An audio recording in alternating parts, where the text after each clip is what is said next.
Amazon MGM Studios presents Hedda, now nominated for a Film Independent Spirit Award for Best Lead Performance, Tessa Thompson, and Supporting Performance, Nina Haas. The New Yorker calls it one of the best films of the year. Hedda is awards eligible in all categories and streaming now on Prime Video.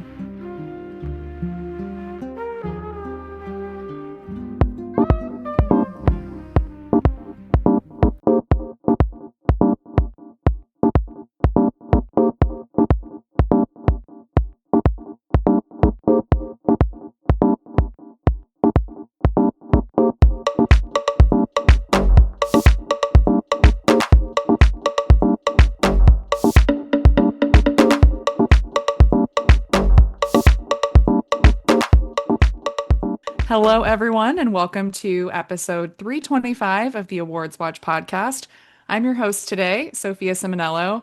We have a jam-packed episode this week as so much is going on in the world of awards. We're coming off of the Critics' Choice Association award ceremony, and this week we have nominations for SAG, DGA, and PGA, and our Golden Globe winners this weekend on Sunday. But I'm not alone, of course, today to go through all of these different ceremonies and all of our predictions in these categories. Welcome, Erik Anderson. What if it was just you? Like you just started talking and said, "Welcome to the Awards Watch podcast, and let's get it underway." Just me monologuing for 20 minutes. It would be a Okay. really short, quick episode. Yeah. It's Anemone starring Sophia, basically. Anemone. Well, Daniel Day-Lewis would have to be here if it was Anemone, Right. and me too. You take his place. Yeah. So, Mark Johnson, go ahead and introduce yourself then, Hi, since you already started everybody. talking. My bad. This is It's Mark. okay. Hi. And Ryan McQuade. Hi, everyone. Let's just get into SAG nominations. So I think we'll just go around with each category and spend some time going through who we have predicted here. So we'll start with stunt ensemble. Erik, kick us off. Who do you have predicted here? I have Ballerina, F1, Mission Impossible, The Final Reckoning, One Battle After Another, and Sinners. But there's definitely room for something that seems a little bit outside of that. So I can see Warfare or even Wicked for Good, possibly.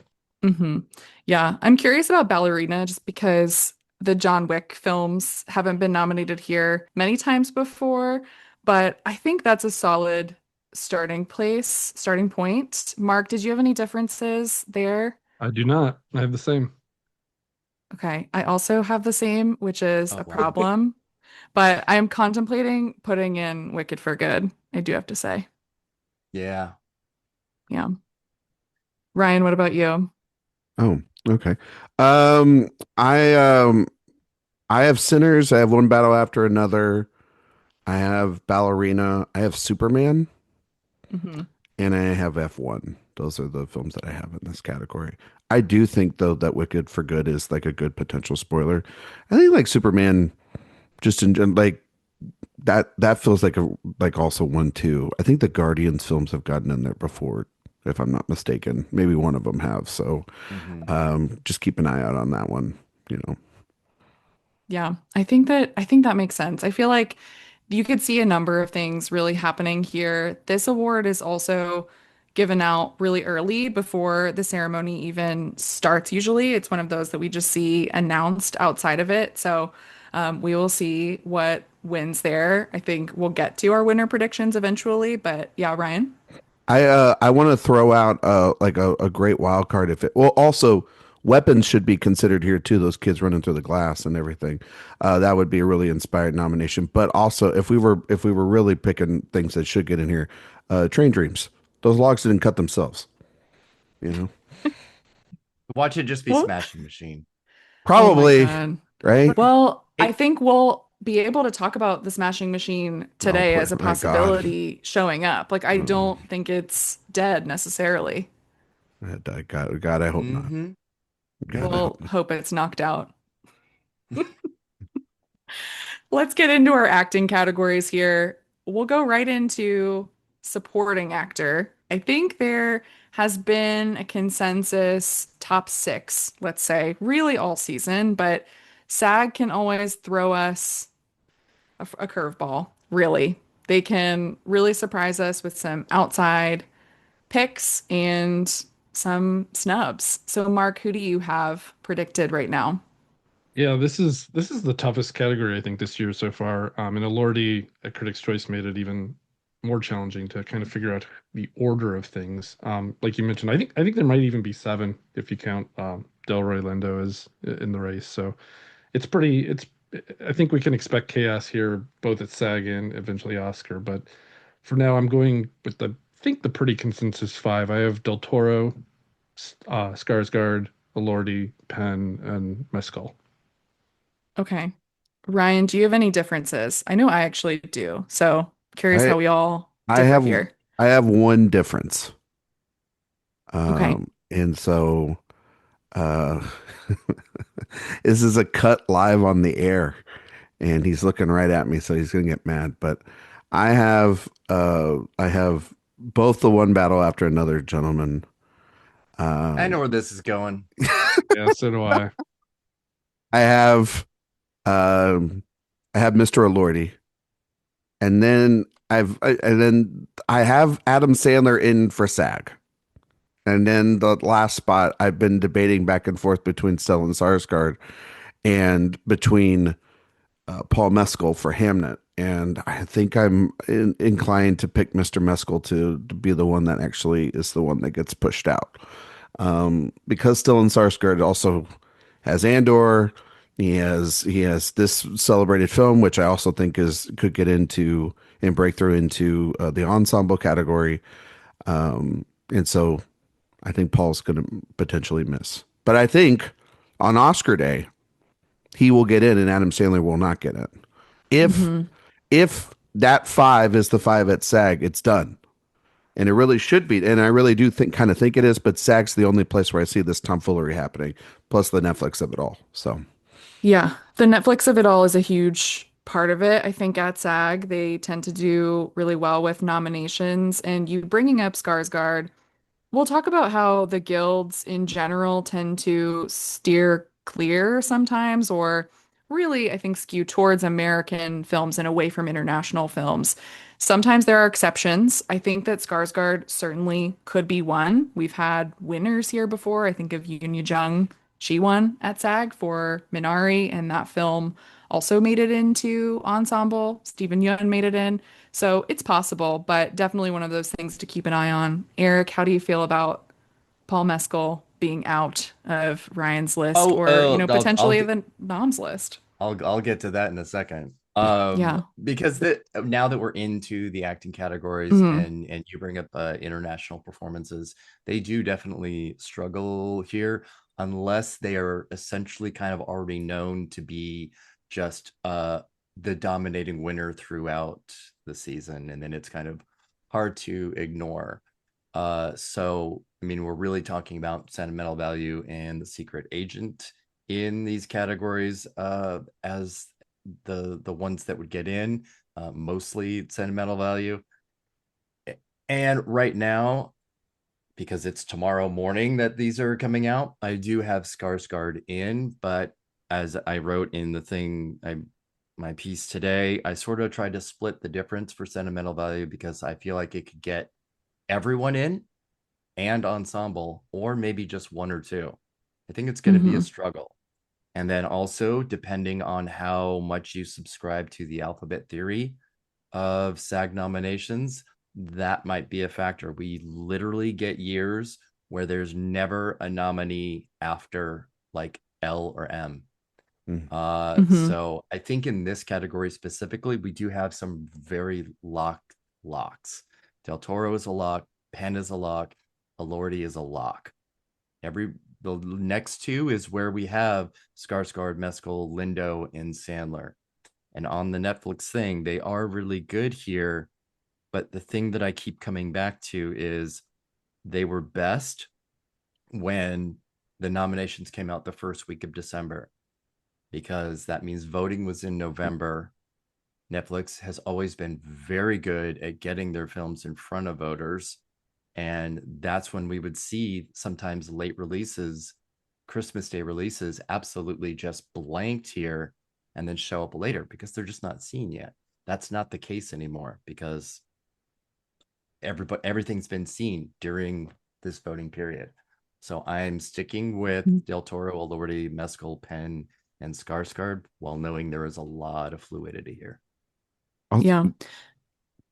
Oh, Go ahead. no, I was just going to say two things. One, I think Sandler, the reason why I also am high on him getting in is that Hustle nomination a couple years ago. That was a bit of a shock on the morning, not just because of the Netflix of it all, just because I think it was kind of a little bit of an afterglow from his Uncut Gems thing. I think the conversation he had with Timothy Chalamet, there's a lot that could be there on the table. And I got a question for the group, and this is not to be rude at anything at this man, but when do we put the Delroy Lindo thing to bed?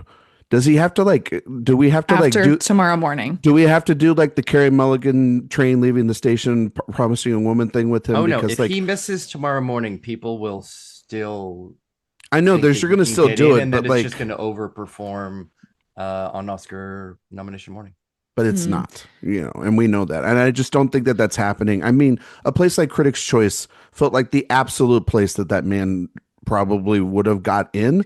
And he had the speech for the ensemble award at the telecast, but the voting's done. So it would have to be like this miraculous come from behind, nomination. He'd have to get nominated at BAFTA, which, that's not going to happen. To get nominated at BAFTA because we have seen people miss both SAG and even BAFTA long lists and still get in, but like Fernando Torres.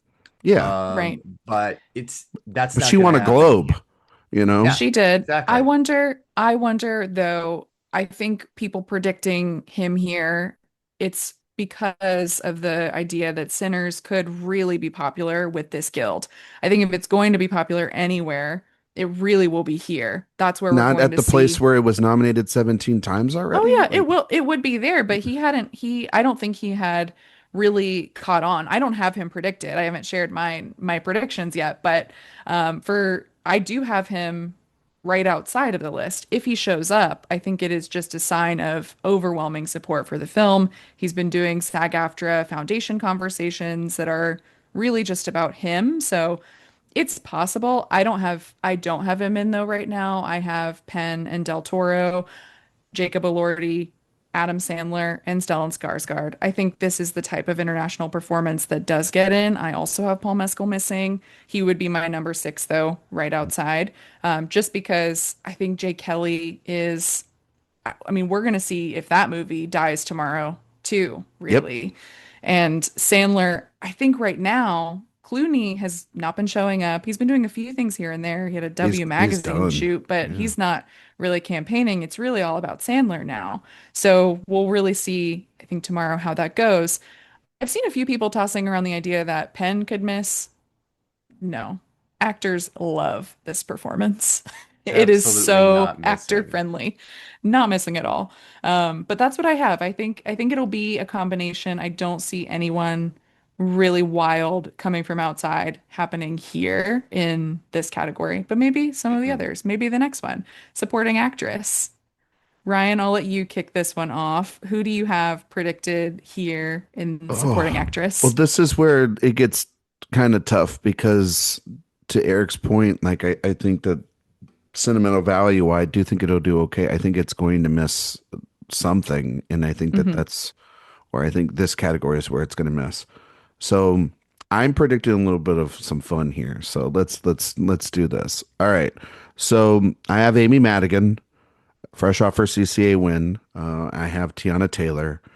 I have Elle Fanning for sentimental value, and I don't have Inga in at this point. I feel like Inga's more of a BAFTA and an Oscar nominee rather than getting in here. Though if she gets in, pretty much lock that one in there as well. I have Ariana Grande just because Wicked did so well here last year. Though I still think as the next couple of weeks are going to go on, it could be crazy. And then I think they're going to go all in on One Battle After Another. And this is where Regina Hall gets a nomination, a surprise nomination on the morning. I think that One Battle After Another is looking to be the all-time most nominated film in SAG history, and I think that they would do that with seven, and I believe that that is going to be obliterated with eight nominations tomorrow morning. I thought I was going to be the one to do this, but you did it too, so we're aligned here. I it had flashbacks to, and this is not the same, it's not a perfect comparison because I am about to mention someone who had been nominated multiple times before in the lead category, but when Bradley Cooper popped up for Licorice Pizza for that very short performance, which was obviously much louder than Regina Hall's, I remember being shocked, and that movie was a fraction of what One Battle After Another is, I think, in these voters' minds. So she has been doing a ton of campaigning, She has, and really. she's done her own solo SAG Hmm. conversations as well. Yeah, she has. So I think it's a good possibility that she's here. Eric, who do you have? Well, so for reference, the highest number of nominations for a single film is five. Yeah. So the bar is pretty low to be able to do Well, that, I getting think, for one eight. battle. Well, getting eight would obliterate it, like I said. So Well, technically, yes, I wasn't wrong. clearly it would do that. Yeah. All right. So this, I think, has more potential than any category to be the craziest. Yeah, Mhm. it does. And we saw the little bits of that with Monica Barbaro last year, getting in instead of Elle Fanning, Hmm. which would be kind of funny to see Elle Fanning get in instead of her co-star. But we'll see. She didn't do So fence acting though this time, so it's no a little fence bit better. acting this time. Damn Her it. and Greta Gerwig must have traded notes. Um, okay, just get out of the way the obvious locks of Amy Madigan, Teyana Taylor, because then it's really open. I Yeah. do think Ariana Grande is probably in, but color me is not surprised whatsoever if she absolutely doesn't. I will not be surprised. I But think she'll here's get in where, here, but this is where it yeah, might stop. I think so too. But this Mhm. this is where I am maybe unintentionally subscribing to the alphabet theory and a little bit to the Monica Barbaro nomination last year, because I think Odessa Zion is getting in. I do. Not I, Paltrow. and not Paltrow. Mhm. And I think that Interesting. I think we'll see Emily Blunt here. Yeah, I've she's been You say yeah, I've been waiting for this one all day. she's Just my alphabet theory pick. Like Emily Blunt, I feel like Yeah. just makes so much sense. And I was thinking, like, I feel like she and Dwayne Johnson are the new Pamela Anderson and Jamie Lee Curtis, the last Showgirl nominations that just don't appear again. I mean, honestly, Blunt and JLC both giving a hair and nails Hmm. screaming performance. It's There you basically the go. same performance. Most Oh, acting equals best acting sometimes. hmm. Mark, do you subscribe to the alphabet theory? I think it's interesting for sure, and I don't know enough about it. I take your word for it that that happens a lot. It's pretty interesting and really lazy, I guess, if that's the case. But just say yes. that's Thank you, Voters Mark, are for lazy. Thank you for yeah, that right. breaking I've news, never Mark said Johnson. anyone's lazy. That's never been something uttered from my No, mouth. yeah. I'm pretty close with that. I think a couple of you were done, Eric, right? I'm sorry. Yep. Yeah. Yeah. Okay. So yeah, I'm pretty close. I have Madigan, Taylor, Fanning, Grande, and I'm going with Mosaku is the fifth spot just because I'm not quite sure what to do with it. And I do think there's a chance that Sinners has a pretty strong day too with this. I think considering that it's not just SAG anymore, it's SAG-AFTRA. I think that AFTRA vote, I think there's a lot of, I think that's where Sinners could get an edge. Now, another Why? Wait. question to Why? the Why? Why do you think the Um, AFTRA I edition, which is pretty long standing now, why would that change in favor of her? so I think there's a more populist kind of vibe they give or that they've brought to the awards, and I think Sinners is kind of the I mean, it was a bigger box office hit than most of these films, and it's like all over TikTok and things like that. So I don't know. I just have a feeling that Sinners might either pull in Lindo or Musaku, and I found more space for Musaku and then Lindo. I think Mhm. she's more likely to get in um Delroy Lindo, but if she does not get in, then we can also start putting that to bed as well, I believe, because Yeah, I but do she's not believe probably going to get in BAFTA. I don't think she is. We have to stop feeding delusionment out here, all right? She's It's a not BAFTA winner. She's cool. from Yeah, Manchester. I was gonna Cool. say, yeah, I don't think a miss here. I'm putting. There's not a lot of actors that I would think I would put to bed with a miss here. I think Sandler is a good call for that. Yeah. I think Sandler needs this. Guys, Other than it's that, not happening. I'm not. Which one? It's not happening. These guys aren't What's not getting happening? nominated. And once this happens, BAFTA's not going to save them. Not with We're this Put your film. recording foot this, down right? like the Well, T-Rex We're in recording. I Jurassic Park think right now. though Yes. that if so then you're predicting and I'm also predicting, which doesn't feel totally right. I would say that Sinners will just have 3 nominations total. Did you do Yeah. stunts too? And Yeah. then Yeah. ensemble and lead actor, which we'll get to. So none of the Yes. supporting. No. Yeah. I have that too, and it doesn't quite feel right, but I also I don't have either of the supporting players in. I Yeah. have Tiana Taylor, Amy Madigan, Ariana Grande, Emily Blunt, Regina Hall, Yeah. which feels not right either, but they always do crazy things. I mean, I wonder if Yeah. Glenn Close could appear, Alphabet I Theory thought there a about little bit too, veteran. that's the one. Yeah. That's the one when you guys were talking about Soup Close was the one that I was like thinking I'm just about. Yeah. trying to like think of, I mean, of anybody I mean, else. that's somebody that I've pretty much put to bed because Yeah. Yeah. it should have Yeah. But also happened. Everything should have been lined up for her. but Mhm. also we could be just absolutely wrong. And Inga does get in. And Mhm. they both get in. Mhm. And And Sentimental gets Yeah. 5 nominations. And Sentimental gets Yeah. 5. And I mean, Well, what if it is 4. a morning? Yeah. Hear me out. I'm just throwing something out. This is the crazy thing that happens. Sentimental gets 2, One Battle gets 2, Amy Madigan gets in. That's your 5. That very well could also happen. Because that was sort of like the workings that a lot of people were using for supporting actor, that it was going to be the 2 Sinners Mhm. guys, the 2 One Battle guys, and then whoever has the last, which would have been probably Paul Mescal 2 months ago. Yeah. But Mhm. that's not happening. It is not No, I happening for know, but Sinners the we're way it's happening for One Battle.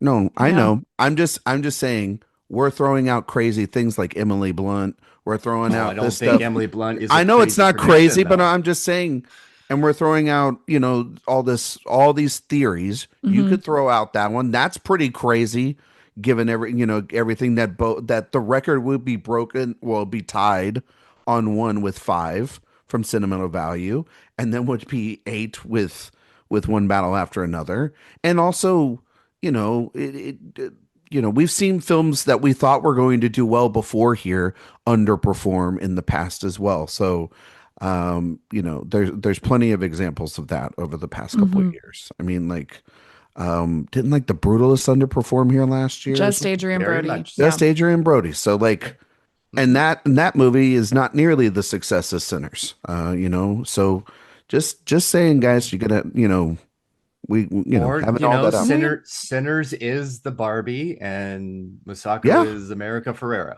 exactly. And we're But not then that going to would see mean her Delroy until Lindo is Ryan Gosling. Okay. We're no. going to move on Then to a category where I think Sinners will be represented. Best actor in a Delroy leading Lindo role. as Kin would be pretty cool, though. I'm not gonna lie. We'll Yeah. watch that movie. So I'll go first for this one. I have Leonardo DiCaprio for One Battle After Another, Timothy Chalamet for Marty Supreme, Michael B. Jordan for Sinners, Ethan Hawke for Blue Moon, and Dwayne Johnson for The Smashing Machine. Mark, do you have any differences there? Just Probably. What one. are they? Just one. And this is where Alphabet Soup, I think, is most likely to happen. You have a lot of high names above J and above. I just replaced Dwayne with Joel Edgerton. Yeah. I think he's right outside for me. He's Yep. my number 6. Like I could very easily see that happening. Ryan, what about you? So with the five, so just say your five again one more Oh, time, I'm Sophia, sorry. So, or from Mark. Mark, I yeah, have, yeah, yeah, Mark. yeah. Mark, go ahead. Say your so five. Sophia and I both have Chalamet, DiCaprio, Jordan, and Hawk. Sophia has Dwayne Johnson. I have Joel Edgerton instead. I have Mark's five. That's the five right there. I have Mark's Wagner 5 as well. Wagner Moura, sadly, even though Yep. I still think, I mean, we're gonna do Globes here in a second. I think he's gonna win that. He's in great shot for the BAFTA and still in a great shot for the win. Fernando Torres, if I'm not mistaken, did not get nominated for this category last No. year, And and neither did Sandra Hüller. Like there are plenty of examples plenty of of, examples with that film. And yeah. because that movie is maxing out with just one performance. And that's a little bit, I think, probably the difference when we talk about sentimental Hmm. value as opposed to talking about like it was just an accident or or The Secret Agent or any of these other international films. No other choice. Is that those are specifically probably for like I mean, it was just an action should be in the ensemble conversation, but it's Hmm. not even like remotely close. But like that's where no other choice in Secret Agent Land. I don't think that that's going to happen. This feels very populist. I wouldn't be surprised if Clooney also sneaks back in just alongside his buddy, and it's just the two movie stars, not ensemble, but the two movie stars get in there. Is a very like populist pick, and then that kicks out somebody like Joel Edgerton or Ethan Hawke because Ethan Hawke, it would be like, did they see the movie? It is a But small but movie. doesn't something populous have to be popular? Well, it's Because on Jay Netflix. Kelly is not popular. Well, Blue Moon is from Sony Pictures Classics, and Netflix is the one running this show, and it's George goddamn Clooney. So Well, on Yeah, but the Hawk is going to get in before Clooney I quite understand easily. that, but well, I'm just saying, look out for Clooney. This would on be the the Netflix last chance for point. him. If we're going to talk about Delroy Lindo and when we were talking, we can talk about George Clooney. You know what I mean? So, as having last chance efforts in this area because of essentially a home field advantage. If he can't get in there and Sandler can't get in there, then they're done. But this would be the place for them to do it. Except He's he's a also French playing a movie citizen now. star. Yeah. Yeah. Yeah. On the Netflix point, do you think Oscar Isaac has a shot? Do you think that I do. Frankenstein is I strong do. and it could be him instead? I've Yeah, been if saying this all something's going to season. overperform, it'll be Frankenstein. Yeah. It's quietly been the one that's like climbing up and up and up. I would need to see it happen here in order to fully believe it. Because like the Globe nom is like, yeah, Hmm. it's Split six. You know what categories. I mean? Right. Split Hmm. categories, it's six.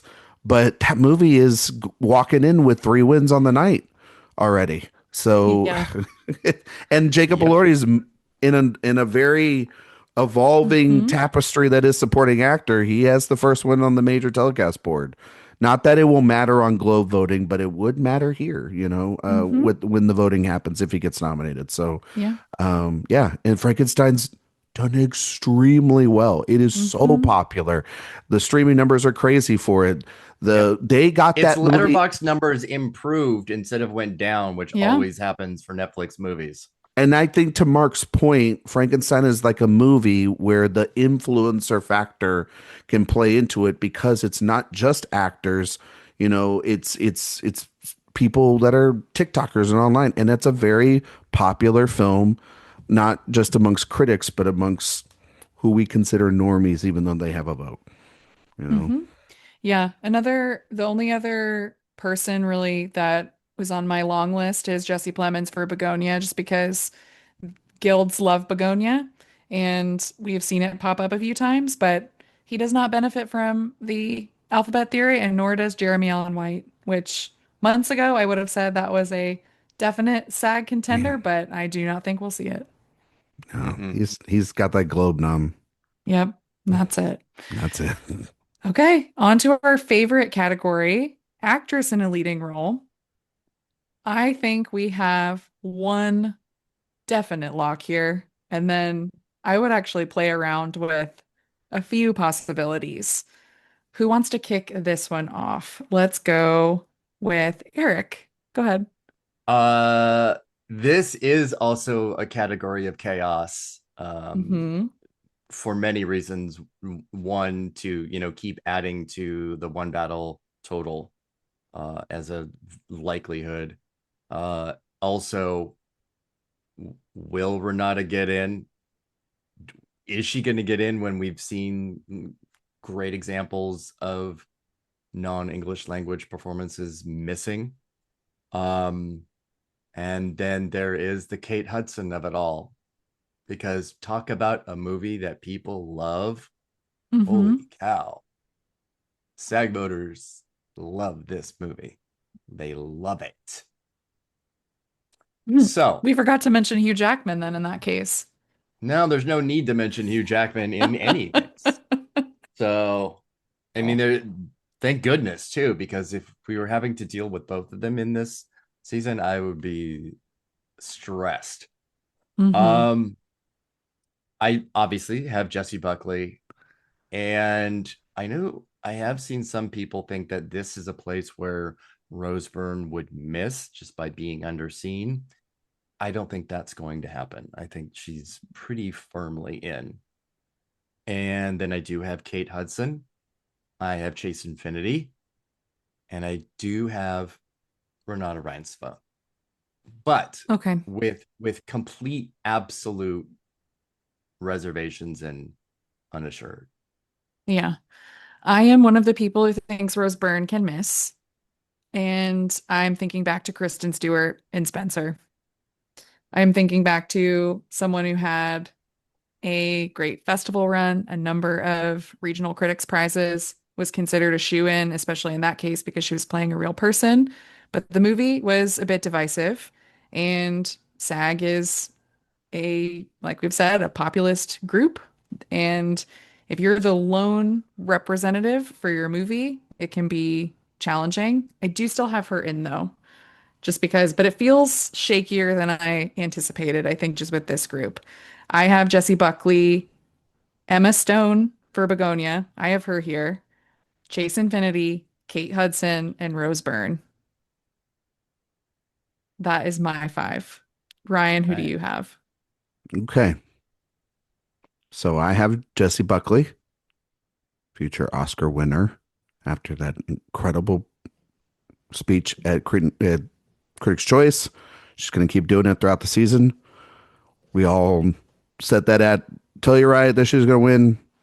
Lock it in if you had that money on the board. Renata, I think, will get in. I'm not worried about her. Chase Infinity will get in. I'm not worried about her.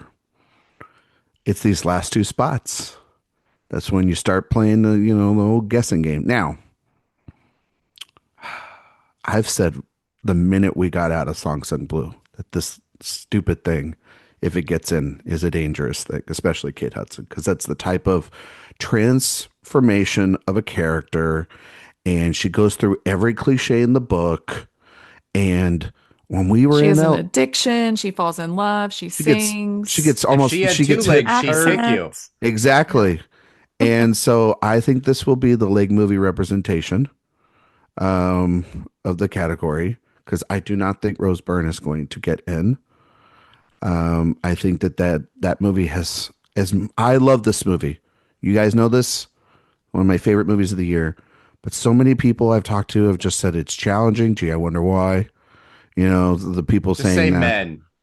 They Oh, all it's like Marty Supreme, though. yeah. Oh, I know. And if you say The you don't like fervent Marty, haters of this movie are men. if you say you hate Marty Supreme, that means you hate Josh Shafty too. Just putting that out there. But Okay. I no, because he said that in an interview, is that if you hate the movie and you hate the character, then you hate him. So I guess kind so. of love that. That's bold. Yeah, it's dreaming big, that's for sure. But anyway, I think Kate Hudson's in. That movie has like billboards everywhere. She's been campaigning all over the place. I agree. So it's in. I think she's in. That leaves the Mhm. last spot. Now, this could be Emma Stone. You're absolutely right, Sophia. And this could be Cynthia Erivo because they love Wicked still and they can't get enough of that sex cardigan. All right. And maybe it is Rose Byrne at the end, but I'm going with a curveball here. I think they're going to go with Amanda Seyfried. I really think that they're going to go with Amanda Seyfried here. And it's going to be a crazy, like, wait a minute, what the hell kind of thing. And I think she's done so many one-on-one conversations, a lot of Q&As. If this movie is going to get anything, it's going to just be her. And I do kind of think Searchlight is going to possibly do their best at the finish line to get her in. If this is the only chance that she could probably do it, I'm going out on a limb and I'm going to say this is the musical performance also that goes with Kate Hudson, not Cynthia Erivo. And Amanda Seyfried, Emmy winner, 2-time SAG nominee, she gets in. Of every single movie we've mentioned, there is not a more underseen film than The Testament of Anne Lee. Well, you know what? There you go.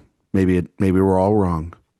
What about her housemaid co-star Sydney Sweeney, who has and been that's the campaigning other thing tirelessly? That has been on my mind is that this movie has become a massive hit. I don't think that they go 1-1, and also, if anybody is an Amanda Seyfried fan and doesn't like Wicked for Good for any reason out there, I don't know what that could be. You know, Amanda Seyfried and Ariana Grande. I don't know what any of that means. I'm just saying, would love it for that reason. But I do think sight unseen sometimes, like Hustle got nominated again, like I said, for Adam Sandler. Like anything can happen. But she's got a Apples lot. and oranges. She's got a lot going on. She's got a big hit. She's got this big giant musical performance. It's out on a limb, but it's not crazy. I don't think. I think it's crazy. That's crazy. Love for her to get that in. we've mentioned, I would love it, but that's crazy. Yeah. So I just worry not enough people have seen it. We'll see. But we will and see. they only need it's only 2,500 people. They only need a couple of people. They don't need the whole organization. They just need That's the right people to see it. And the right people to see her. Which is why it's always so strange when we get the weird one-offs and the when you weird get cake, inclusions. You know? Yeah. Yeah. Yeah.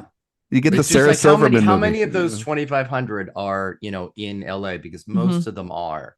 When I go to a lot of things and listen to people, they'll talk amongst each other. And if it's like a SAG screening, they will let people know that they are in the SAG nominating committee because they want people to know. Yeah. It just feels like Searchlight, they've had such a rough year, and we know them to be such a major player.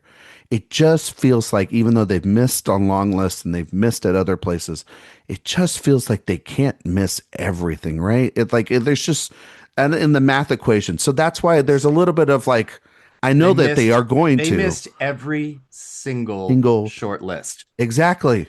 And then you kind of go, crazy. But the only one that could save the film's only potential, I've said, is Amanda Seyfried. And the only ones that could save her are the actors. And she's beloved. People love her. So, yeah. Billboards are around the place for that, too.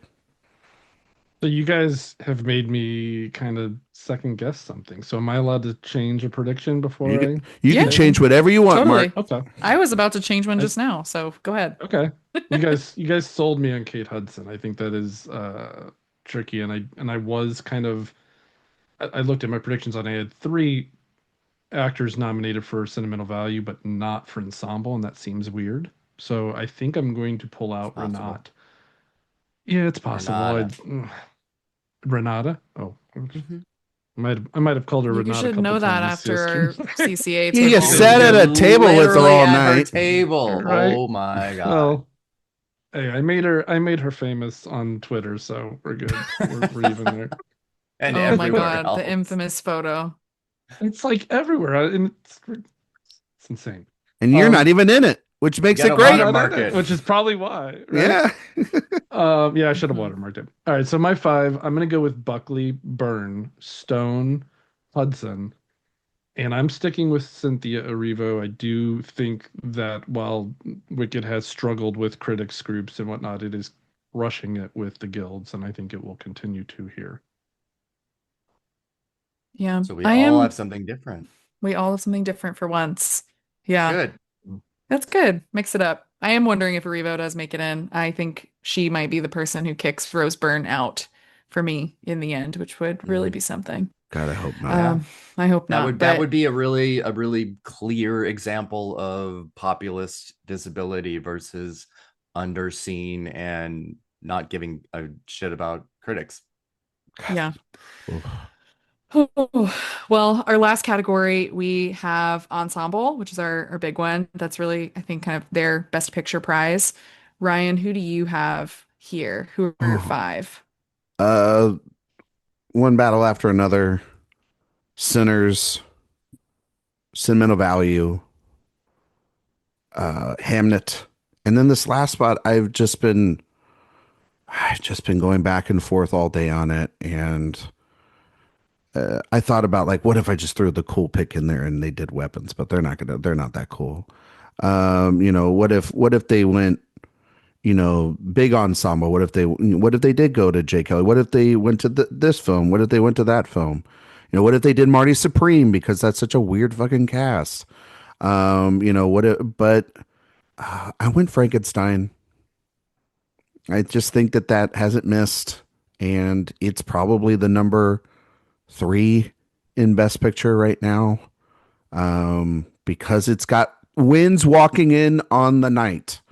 It's got three walking in, and it could have an acting win on the night, and that would be four, and that's big. And Del Toro is beloved. He's more beloved than most of the directors in this race, and that movie has just done so well beyond anyone's expectations. And Netflix, it's again home turf.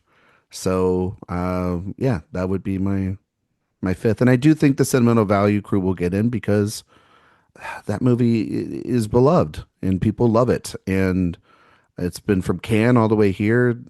I don't think that the international, you know, bias will play in if there is something to Why kick it not? out. I just think the movie, people love that movie. It's one of the favorite, and best films of the year from so many people. But if there is a film that's going to kick it out, it'll probably be Wicked for Good. Yeah. That's my number six, Mm-hmm. because of the populist opinion and thinking of that place, Mm-hmm. Yeah, Mark, what do you have here? So I have One Battle After Another, Sinners, Hamnet, Marty Supreme, and Wicked for Good. Okay. We're a little bit closer. Eric? Well,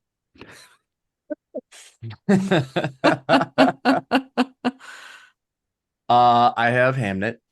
I have Marty Supreme. I have One Battle After Another. I have Sinners, and I have Weapons. So Oh, all That fun. right. I that love it. is that, and I did that That'd be this great. afternoon. It would be That great. is Mm-hmm. I the That's only thing one of the ensembles of the year, like it easily. is what, but when I look at my Yeah, spoilers, That's which are true. Frankenstein, J. Kelly, Sentimental Value, and Wicked for Good, all of those make more sense They do. than Weapons. But I Mm. feel like, and maybe it really is just more of a casting thing, that people will respond to the casting story of this and how it happened. And there's something almost, I think, obviously these are name actors, but the idea of, a film being basically set and ready and then having to completely redo itself sort of has this strange, oh, maybe I still have a chance. Maybe I can still be in this film. I don't know. There's something from a, I think, a struggling actor point of view that could really work here. And again, because this is the nom-com committee, you can almost be guaranteed that a huge majority of the voters are not A-listers. Most actors are not A-listers. Mm. But I think also Weapons and Hamnet benefit from the kid component really well. Movies with kids do very well here. I want Sentimental Value to get in, but the history of non-English language films, even though this is about 40% English, is really, really bad. It's really bad. It's like Emilia Perez, Minari, which was also maybe about 30%, and then obviously Parasite. It's the really low numbers to get in here, which really makes Frankenstein absolutely like probably more likely than Weapons, but I'm gonna stick with Weapons for now. I love that, Okay. Eric. I love that. That's where I wanted to go in my heart. Hmm. But I mean, just Frankenstein's just done so well. Like it's just ridiculous at It's this Yeah. gonna point to go just against it. It's gonna yeah. just I have We'll be Frankenstein in talking about my, that soon. yeah, I have it in my predictions. So this is my Netflix pick. I went with that over Jay Kelly because I just don't see it for that film. And I think all of the strength right now is really with Frankenstein. My other four here, I have One Battle After Another, Sinners, Marty Supreme, and Wicked for Good. I have Hamnet missing Oh. here. I have it more in the Power of the Dog camp where we could see multiple individual nominations, but I'm not sure if people see it as an ensemble film. I think you could use the same line of thinking really for Frankenstein. Is that yeah. really an ensemble film or comprised of a lot of individual strong performances? But Hamnet to me throughout the season has seemed like one of those that it could just miss here. It feels like it's really all about Jessie. Yeah, that's the Nomadland Hall as well, because Francis was the only thing that got in on that morning. We also see this category go from everything from obviously huge casts that get multiple individual nominations to a cast nomination and then one individual. Mhm. There's and everything in between. There's no math that will give us the answer. Yeah. Right. So what you're saying Sorry, is awards alchemist. we're all just guessing here is what you're Yes. saying. At that Mhm. point. Yeah, No, I really of do course. think so. I mean, like, I would think that if this was like a true award too, like, I mean, a movie like Train Dreams would be actually really good in here as well. I just don't know if enough people Yeah. also for a Netflix pick would have seen that. You know, just a couple of months ago, we would have all thought Jay Kelly was a pretty big lock into Yeah. this category.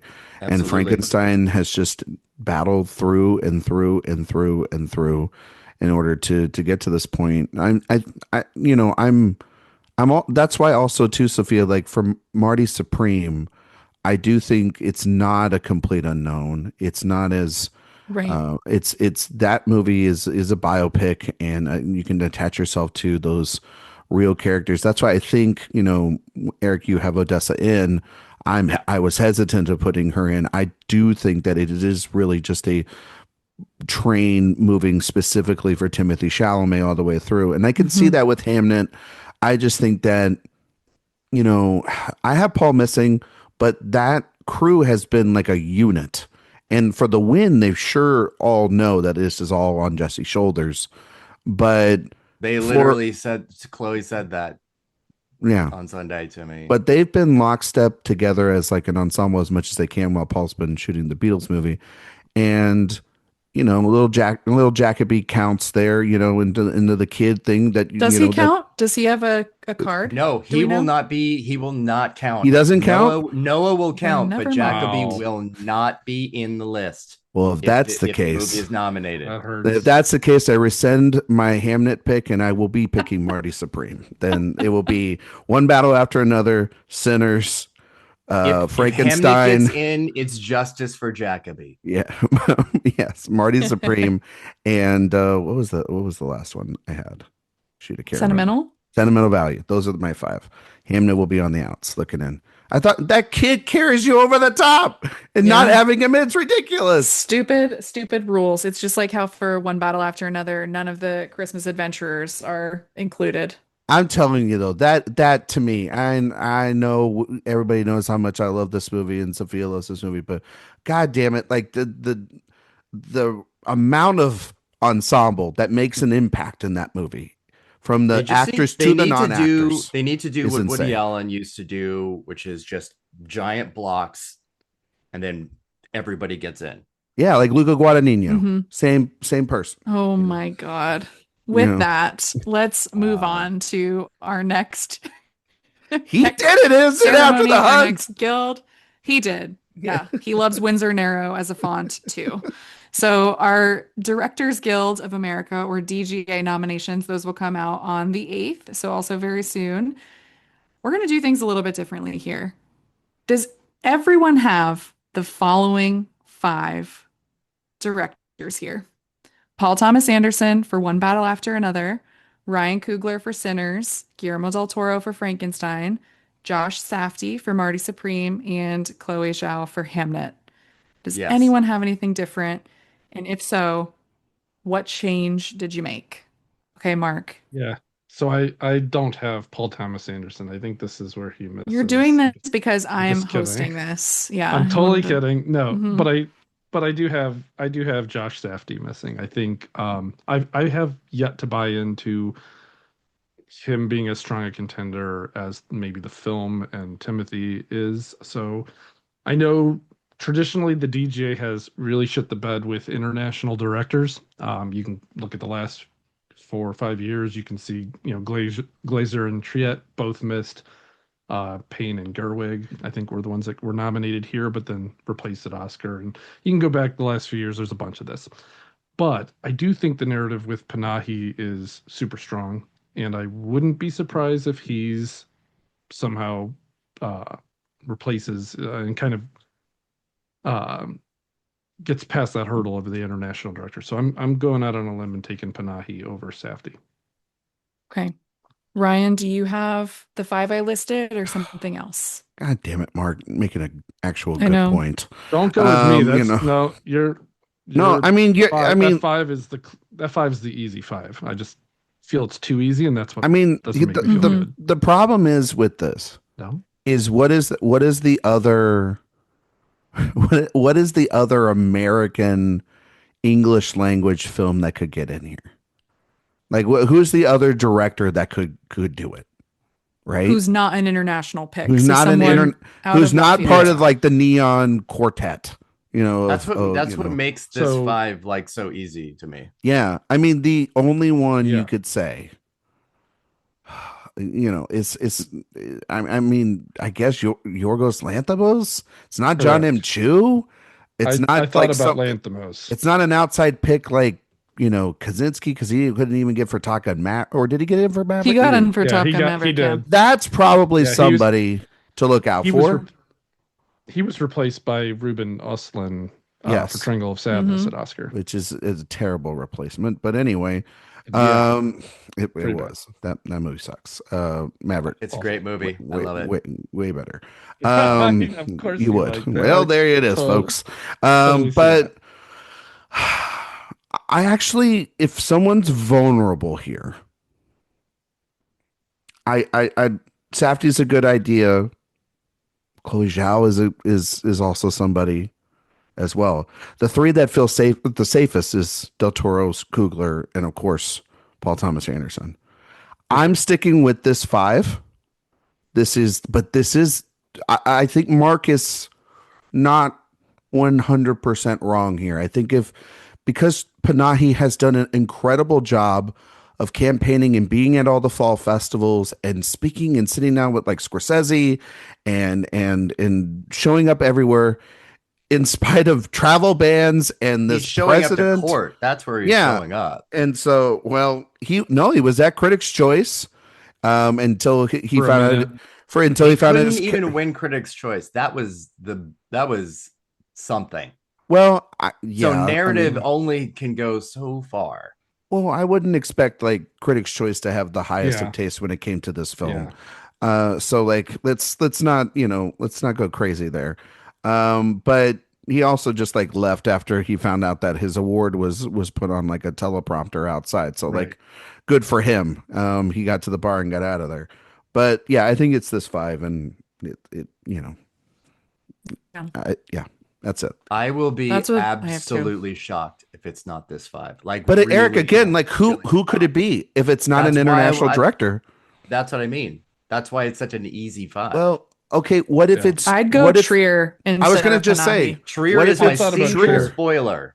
Yeah. I I would thought go about him Trier, instead too. of Panahi just because that Yeah. film feels Has- more yeah. American too, Has even though English. it is Yeah. international, Yeah. than something like It Was Just an Accident, which is We don't have any actor representation. We've talked about this. It just feels more out Yeah. of left field. Yep. But I'm Sophia going with is the Trier. 5. okay. I was just Yeah. going to ask you if you're going to go with the 5 or not. Going If with the Here's my 5. 6. if Yep. Here's my me too. 6 too. Eric, Sophia, let me ask you the question then. If Trier is in, who is kicked out for you? That's don't- why it's so.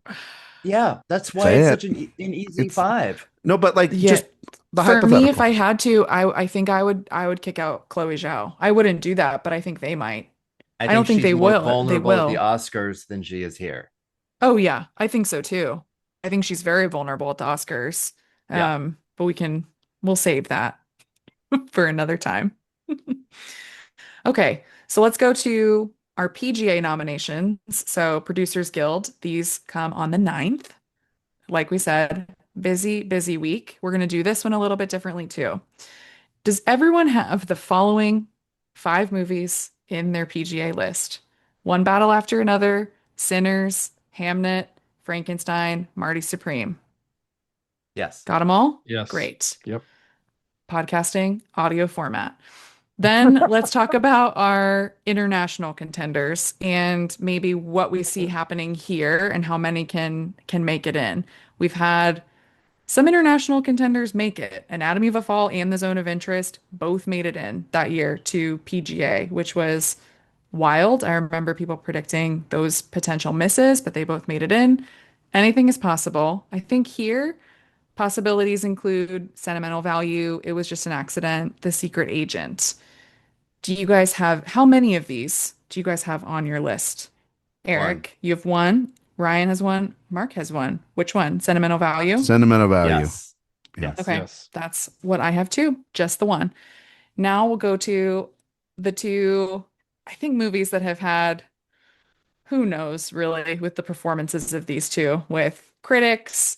But one, I mean, both have done really well at the box office, but one is on a continued hot streak, which is Avatar Fire and Ash. So, Avatar Fire and Ash and Wicked for Good. Do you have one? Do you have both? Do you have neither? I have one. I have both. Which one? You have both. Mark, what do you have? I have Wicked for Good. Mm-hmm. Ryan, do you have either, both? Dub Big Jim at your own cause. I'm taking Avatar and get out of here, witches. Goodbye. Yep. I'm taking Big Jim Okay. over the witches. I have both right now. So I have Wicked and Avatar. So then that leaves me with 2 more slots. We have some other contenders in the mix. So F1, Begonia, Weapons, Jay Kelly, Train Dreams. Those are just a few. Think let's go around the horn and list what we have to make up these final slots. Mark, you can go first. Okay. So I had 3 remaining because I had the 5 you mentioned, Sentimental Value, Mhm. Wicked. My last 3 were the first 3 you mentioned, F1, Begonia, and Weapons. I love the Weapons pick. It's making me want to change up some of my predictions. Ryan, what do you have? I have F1. I have Weapons. And I have Train Dreams. Mm-hmm. And I think Train Dreams needs this to get into picture. Yeah. So if you but- have it in at the Oscars, I feel like it should show up here. Yep. The sing of it all a little bit there too is why I have it in there. Okay. And then Eric, what do you have? I have the same final 3: F1, Train Dreams, and Weapons. Hey, look at that. Okay. So, Okay. So am I the you only and I one are with 9 Begonia? for 10. I do not have Begonia. It is my single spoiler outside of this 10. Yeah, I Watch have out for Begonia. Song Blue. Oh, good. Yeah. I have a potential spoiler here. That Well, I'm going to list mine really Let's hear quickly. Sophia's. Yeah. Yeah, I have of those last ones, just F1 and Begonia, because this is one of those things, Ryan, like you talk about with sports teams. Sometimes you just go with what you don't want and just in case. And then if it doesn't happen, you're happy. So I'm putting Begonia in there. Correct. I have a potential spoiler that no one has talked about on any article that I've seen, and we haven't mentioned it yet. But it was an international sensation, and if there was a movie to get in its popular award, K-pop Demon Hunters could be a film that makes it into this 10. Okay. I know that I- that may sound crazy, but it's extremely popular. It's happened before. I'm not saying it's going to happen at the Oscars, but we've seen animated films break into this lineup before that went on to be even the winner, but ultimately didn't get the Oscar nomination. It could be the other Netflix pick instead of Train Dreams. So, but yeah, just Interesting. Yeah, just that's one I was interesting. thinking about. I think it actually stands a better chance than like Jay Kelly and some of the other Yeah, for films sure. like Song Sung Blue and maybe even Begonia, you know. I'm worried about Song Sung Blue, though. I will say that. It's like anytime Yeah, I anyone would mentions never Song put Sung Blue, K-pop it just starts. over Song Sung Blue here. You know, you heard it here first. Eric likes Song Sung Blue over K-pop. What's your comp though? What is the comp for it? Well, you know, it's just one where I mean, I was thinking about, you know, the heydays of like Inside Out and some of these other films that have gotten it in the past, but I don't know. It's just kind of a gut feeling. It's such a wide open thing, and it's so popular, and it's got at least one or two Oscars walking in the door, and it's also got the Sony component over with Netflix and everything. It's such an international hit, but it doesn't. But it, you know, it's not an international film. I don't know. It's more of like a that would be kind of interesting. And kind of pick. It's a dark horse. I'm not saying he's going to get in. But it's one I'm just to. trying to think of the last animated film that did. I'm trying. You know, I was trying to think of it too. That's why I didn't put it in. Yeah. You know, because like the Spider-Verse films didn't get in and things Yeah, like it's been that nature. it's It's been a minute, but like in this sort of, you Especially know, since they have their own unsteady category. 6 to 10, right, Sophia? Like, because Mhm. I think we all kind of expect at the Oscars there to be at least three internet, maybe two, at least two, if not three international Yeah. films in that race. To you know that I think provides, Mm-hmm. you know, this up and down, you know, nature of what could be in there. And this is the group that's nominated freaking Wonder Woman. So like, you know, I never throw Yeah. anything out of the realm of like what could get in, especially I if you're think big and popular, you know. I think in looking at the list too, it's always good to think of then when you're thinking about Best Picture, like how many does it make sense to kick out? Because for me, like some of those international features are going to get in. So then it Right. becomes what do you replace? And you don't want to have too many on your list that you'll have to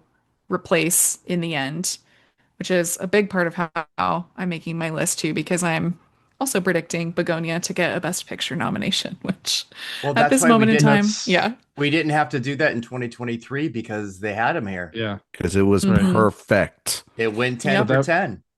Mm-hmm. that's right. Yeah. But most Yeah. years there are two that are Mm-hmm. interchangeable. Yeah, and what's and that this was year's September 5? right. So that's where I went with the two that I'm not Oh, predicting for man. Oscar that I have for PGA are F1 and Weapons, and I think they both Hmm. did well at the box office, which was part of, I think, you know, if I'm a producer, that's what I would want to recognize is the movies that are successful. And you know, I think those are fringe Oscar picture contenders, and that's why I kind of went with like what 8 do I think are safest, and then let's pick 2 bubble ones. So, Yeah, I think that makes God, sense. I Spielberg's going to love the get his weapons 10th pick. nomination here. Yeah. with Hamnet, right? Yeah. Or Wow. Hamnet, right? Mhm. Yeah. Yeah. Yeah. The movie he's not really campaigning for very Right. much. Yeah, That's he so introed funny. it. He's done kind of like one thing. Uh-huh. Yeah. I mean, there's a lot this week. Denis Villeneuve is doing a Q&A for it with Chloe He Zhao. would. Oh, cool. That's awesome. He would. Yeah, there's a handful of things It's all right. happening. It's this all right. week. PTA got in for licorice pizza and he didn't for Dune. It's all right. So Okay. anyway, Well, let's moving go to our Golden Globe winner predictions. So I'm really excited for these because the voters didn't know the results of the Critics' Choice Awards when they were voting. So we could get some really different picks here. Some could Neither did overlap, of SAG. course. And I like when it's like that and you can't just rubber stamp. Yeah. Unless I Yes. want them to rubber stamp, that's a different story, right? But which you might want a rubber stamp on yeah, I one might of want these a films. little. I I might don't know. maybe a little bit. Maybe a little bit. We'll start out with the kooky, weird, cinematic, and box office achievement award. Our nominees here we have Avatar Fire and Ash, F1, K-pop Demon Hunters, Mission Impossible, The Final Reckoning, Sinners, Weapons, Wicked for Good, and Zootopia 2. Eric, who do you have winning? Oh my God, wait, what was this category? Box office cinematic Cinematic and achievement. box office achievement. Sinners, the Barbie of this year. I also have Sinners, and I think it'll be a sign of what's to come later in the night. Mark? Agree. Sinners. How did K-pop Demon Hunters get nominated for this? Like, it's not a streaming movie. I The love that fuck? Avatar got nominated released before it. it even came out. It didn't make Oh, enough that's- though, did it? They just Not they knew Avatar. that. Yeah, they knew what they were doing with that. Let's like really like hash that out because they have their rules are on the site and they exist for exactly this reason because the base rule is $100 million domestic, but you can also include streaming as what would be applicable dollars. I mean, that makes And sense. you can also include something like Avatar based on previous IP performance. They've completely covered everything Yeah. so that anything Yeah. can really get in. I really love the quote, or have garnered, quote, commensurate digital streaming viewership recognized by trusted industry sources. It's about Exactly. as vague and vague legalese, really. Especially since the only source of Netflix streaming is Netflix. Mm-hmm. Like Yes. Yeah. Ryan, did you give your prediction? I did not. If there was any justice in the world, it actually should go to weapons, because there's Michael B. Jordan and Ryan Coogler. Like, they've made big hits before. This is not out of the realm for them.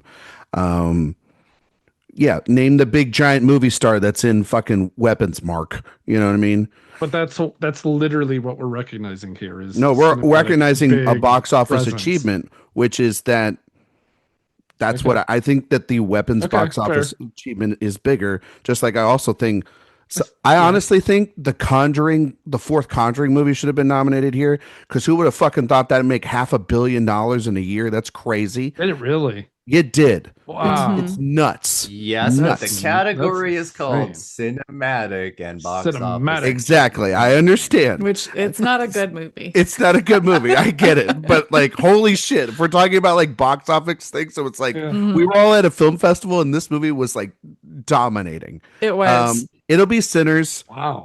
Honestly, Zootopia 2 can make a good argument for this as well because it's been just killing the box office. The biggest Disney movie of all time now. Exactly. I think Mission Impossible being in here is stupid.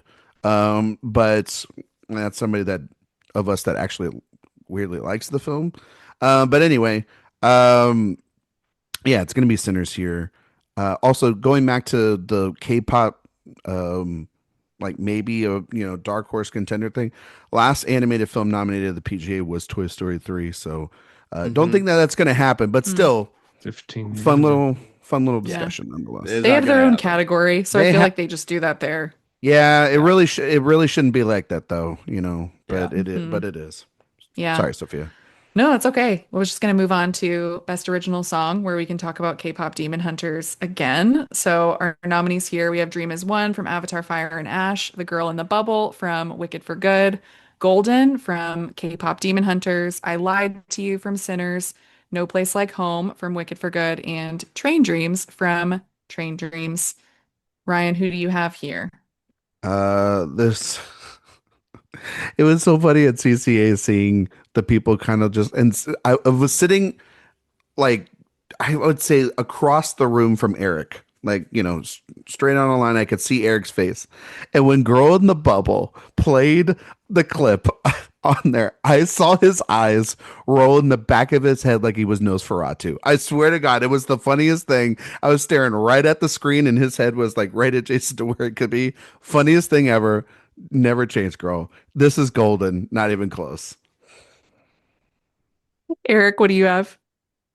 So at CCA, I was sitting next to Will Tracy, the writer of Begonia, and right after that moment, he's just like, "You just do not hide anything, do you?" I love it. I forget that I'm on camera more than I should be, and I You need don't to have hide. a camera face. You don't hide I had to subtlety. remind myself of that too. He doesn't hide I was subtlety, not. much like everything in Begonia. He doesn't hide the subtlety. Not one bit. This is an easy golden win. I mean, obviously I lied to is a spoiler, but golden, golden, golden. Yeah. Mark, I feel like if anyone is going to predict I lied to you, it will be you. But do you I, have golden still? I have, well, I don't know if I'd say still, but I have golden. I made the switch in my Oscar predictions. Okay. I needed to see golden actually win. I really held out hope that this would be I Lied to You because it is the moment, in my opinion, the scene of the year, but that doesn't make it We're the not song. talking about scene of the year. We're talking about song of the year. I get it. Even the That's why- seat fillers at CCA were dancing to Golden when it was Yeah, playing. and it's a charming song, so that's fine. Yeah, they were taking a break from the cheese and crackers to dance, to Golden. So I like it. I also have it predicted. I think this is a pretty easy one all the way through. Nominated for a Grammy even for Record of the Yeah. Year. This is strong. This is Yeah. done. This It's was done done. after that Grammy nomination. Yeah. And it's going to Next win the up- Grammy yeah. too. I think so. Oh my son. There's really been nothing like it in quite a Mhm. long time. Yeah. It's so catchy Mhm. too. Oh my God. If you hear even a love it. snippet of it. Yeah. Mhm. It's been in my head the whole plane ride home. And Mhm. every person who cannot sing a lick tries to hit that high note, and whoo, boy, it ain't pretty. The new Shallow, if you but- will. I was going to say Exactly. the new end of Wicked, the new Defying Gravity for the year, because everybody was trying to do that too. They were it, including the kid who sat in front of me for that screening, whose seat I wanted to kick when that was happening. If she had legs, she'd Wow. kick him. Yeah. Next, we have another music category. So let's get into original score. We have Frankenstein, F1, Hamnet, One Battle After Another, Sinners, and Surratt, which was a surprise, and I think has been a surprise really all season in where it's popped up. Sinners has won in most places I think we've seen so far, really quite dominant in a dominant fashion.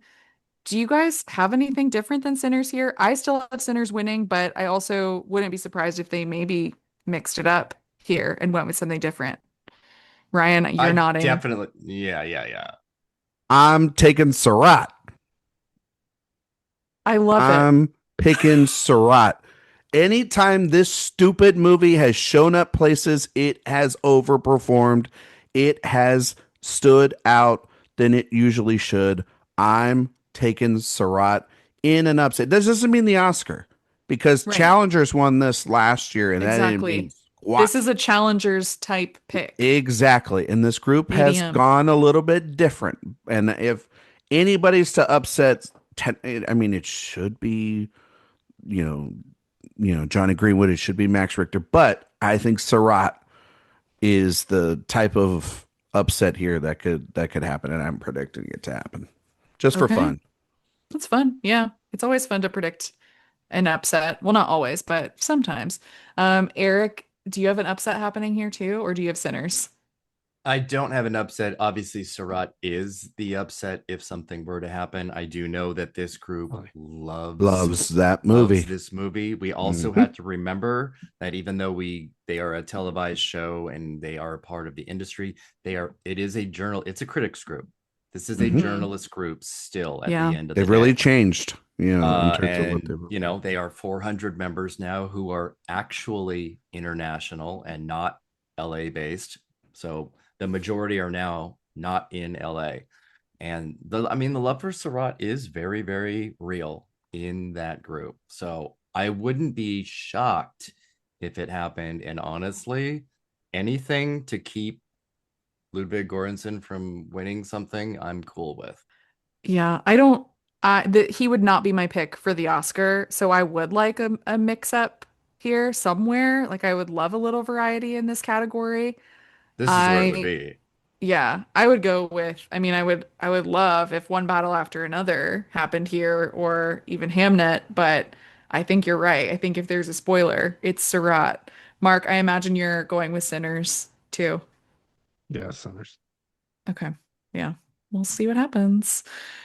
Next, let's get into screenplay. So they combine adapted and original. We just have one category here, but it is still mostly dominated by original screenplays.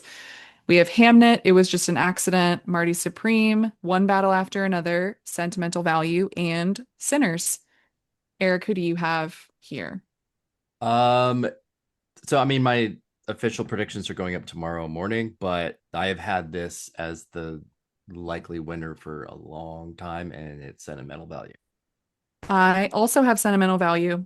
I think this is a place where we could see that film coming out on top. It just makes sense as a potential winner here. I think it's a very writerly movie, and they clearly like the film as well. So I'm going with that here. My spoiler would actually be It Was Just an Accident. Mark, what do you have? Oh, I'm not going that way. I have One Battle After Another, but that makes me curious about sentimental value. I think that's an interesting. One Battle And is my Ryan. spoiler. Okay. Yeah. I mean, I think I just don't want to go. I'm like nervous because One Battle is my favorite movie. Like I don't want to go too heavy Wait, on it, but it's your favorite movie? Ryan, what do you have?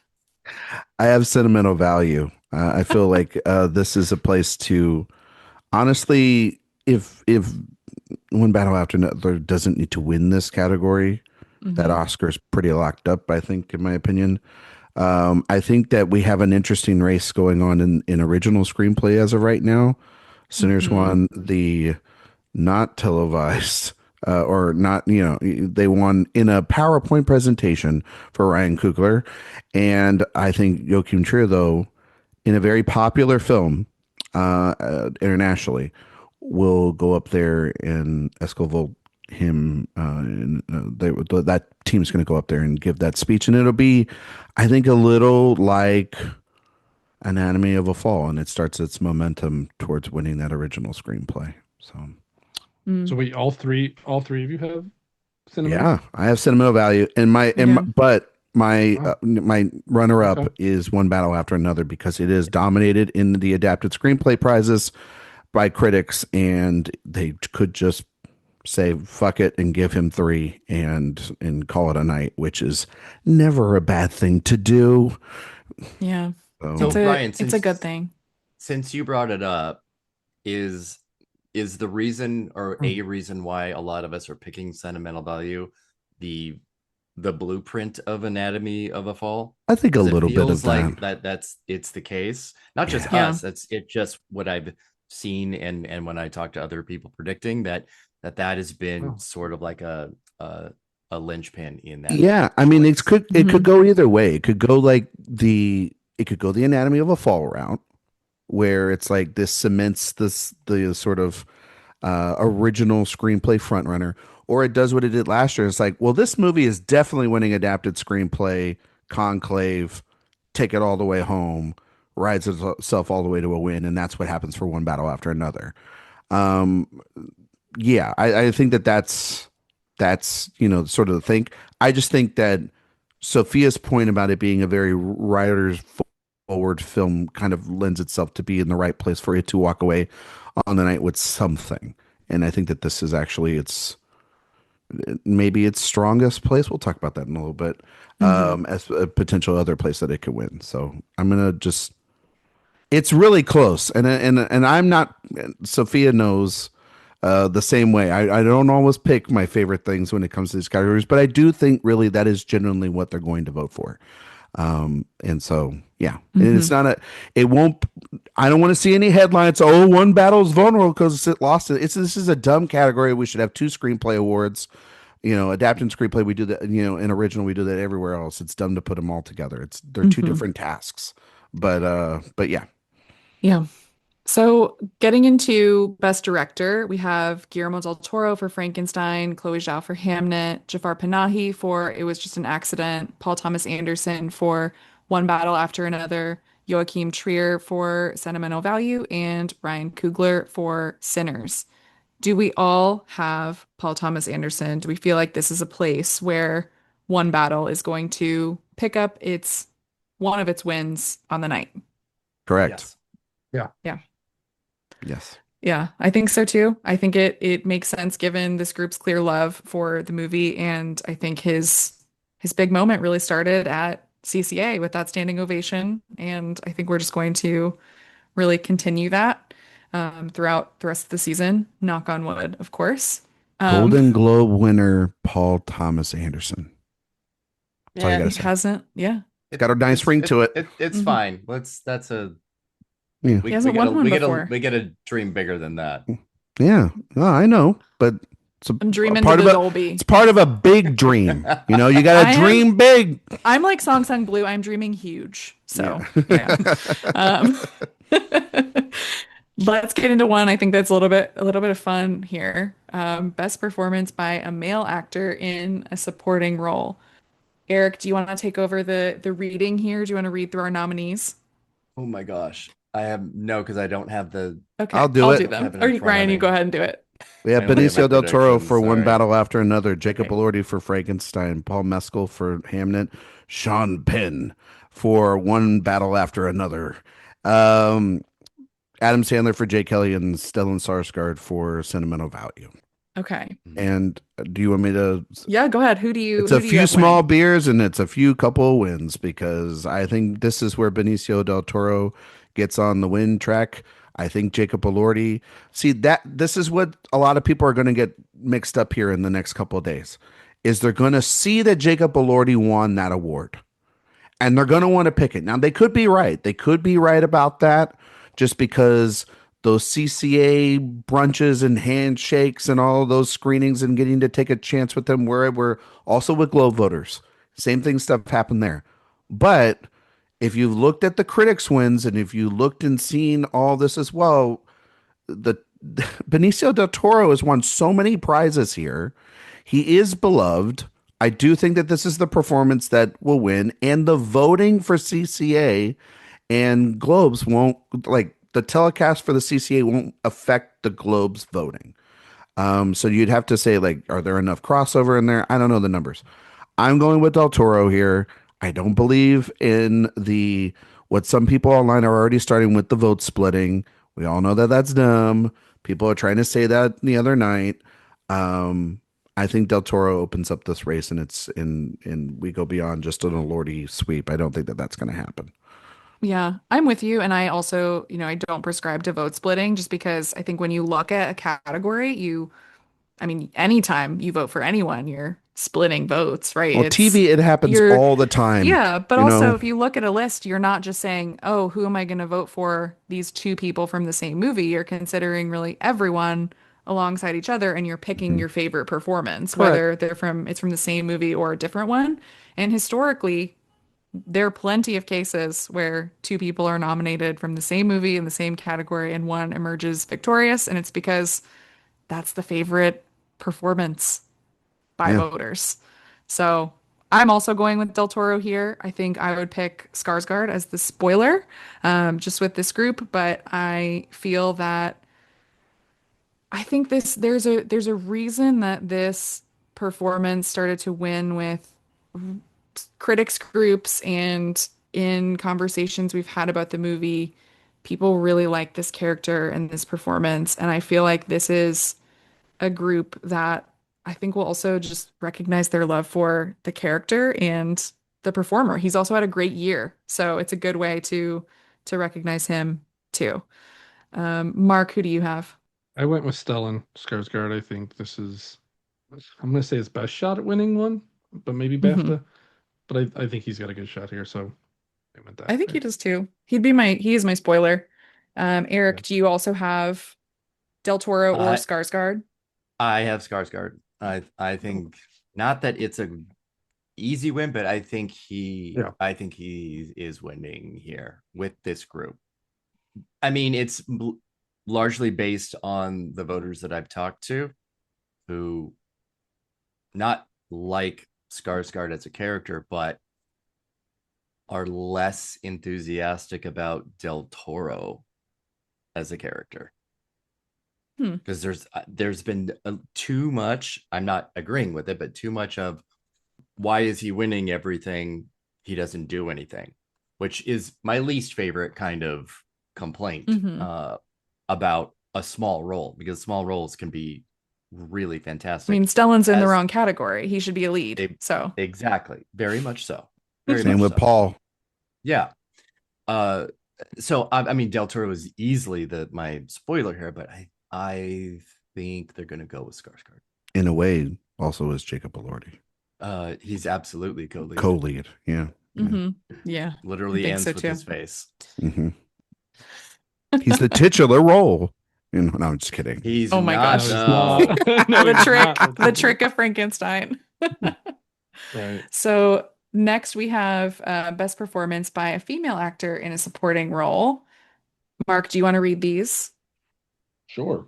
We have Emily Blunt for The Smashing Machine, Elle Fanning for Sentimental Value, Ariana Grande for Wicked for Good, Inga Ib's daughter Lilius. Yay, you got Sentimental one. Value.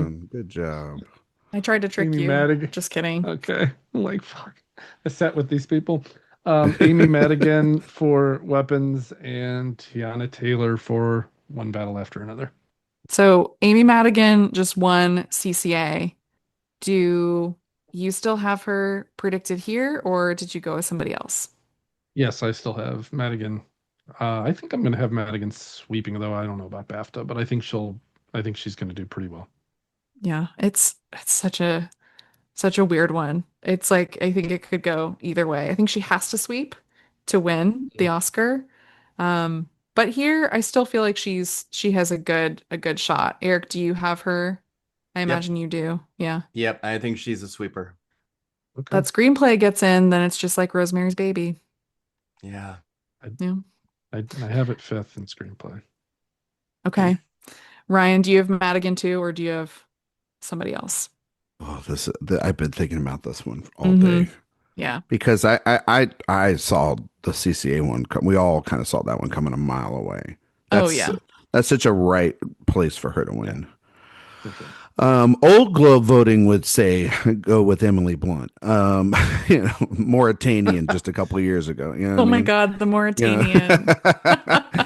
There's all, you know, except she's never won. Blunt's been nominated 8 times and never I won. know that's why it's like I Oh, don't know. I'm just saying it's Gotta love there. it. That would be, you know, that would Old Globes. She definitely would have won. You know, you don't think Um, Ariana Grande would have won with Old Globes? I kind of think Ariana Grande would have won with Yeah. the She old would've group. won Yeah, with when they Old used to Globe. like musicals.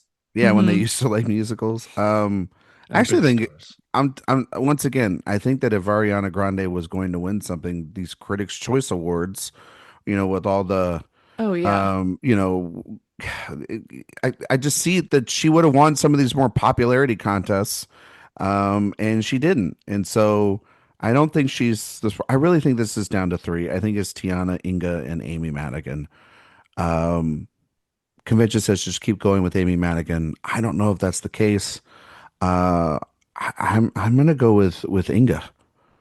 I She's think my that spoiler. I think that movie is going to do Really? pretty well, and have a really nice day for itself. I know she won, what was it, the National Board of Review, if I'm not mistaken. You know, I thought Tiana Taylor's performance would be the one that's hitting. I mean, there is a world I think that Tiana Taylor can still win this. You know, she's been on those red carpets. She's been doing the actors on actors. She's done everything you need to do. There's a lot of people though that have told me that, you know, she doesn't have enough, or which is crazy because it's like, what, you want a co-lead? Oh, yeah, that's right. You kind of do. Amy Madigan, there's more to it than just the makeup. There's a lot of terrifying great moments, and then actually the last 24 hours online, people have been taking clips from Weapons and showing that, and I think Ugh, that's that great scene. Yeah. so that's Yes. why I think, Sophia, not to push back on you, I even if she does lose this, I think then those clips and having more Q&As, I don't necessarily think Amy Madigan has to be a sweeper. In order for that to happen, I think she could lose this Globe and be fine. Even if because, she's a lone nominee. yeah, because I think she can still win SAG, and I think that, you know, she could win BAFTA, you know, and I think she could totally win this Oscar. And I think Weapons can get into that screenplay category. I've been saying that for a while, and I think it still could get into casting. If she's also a lone nominee, though, I think she would be a very strong contender there. I'm going to go with Inga. And but those are two very strong spoilers. I would be surprised if anyone outside those three won. That would be. I know that Mhm. that's very hedging of the bets there, but Inga's my pick. Okay. I am also going with Inga here. I thought I was Oh, going to be the only one to do okay. that.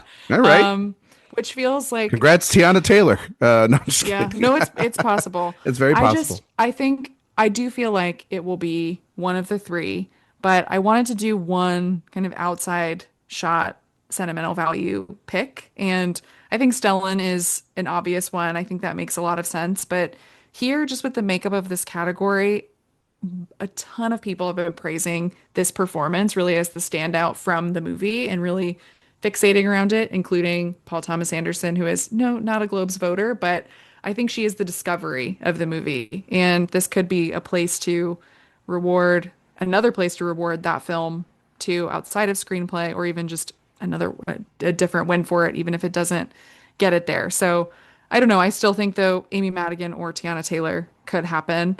I think that with Amy Madigan for me, I have never been like a she needs to win. So I think I always push back on the she's sweeping, she's going to get it arguments. But just because it's just such a different, it would be such a different type of win, really. And It'd be there wonderful though. it would, yeah. I think she's great in it and people clearly love this character and this performance and Yes, it's they too do. rare that horror films are recognized. So, yeah. Yeah. Well, Let's no, get in. a horror movie won in this category last year. Oh my Amelia God. Perez. Yeah. It's a different kind of Hmm. subgenre. I had to think, Different I'm kind like, of what the horror hell film. won last year? That's always Yeah. how I am. I'm Okay. like after each year, I clear it from my mind. I'm like, Yeah. who won? What Especially won? especially the wins that are like, right. Yeah, I think Bingo. so Really too. nice. Oh my gosh. So, getting into our lead categories, we'll go to actor in a musical or comedy. So, we have Timothy Chalamet for Marty Supreme, George Clooney for Jay Kelly, Leonardo DiCaprio for One Battle After Another, Ethan Hawke for Blue Moon, Lee Byung-hun for No Other Choice, and Jesse Plemons for Begonia. Chalamet, of course, won at CCA. Do you think that will repeat here, or do you think they're going to pick somebody else? Ryan, what do you think? Ah. You're like, why did uh, you go to me first? yeah, exactly. Well, this is an interesting narrative Hmm. because of the fact this category is going to be very interesting.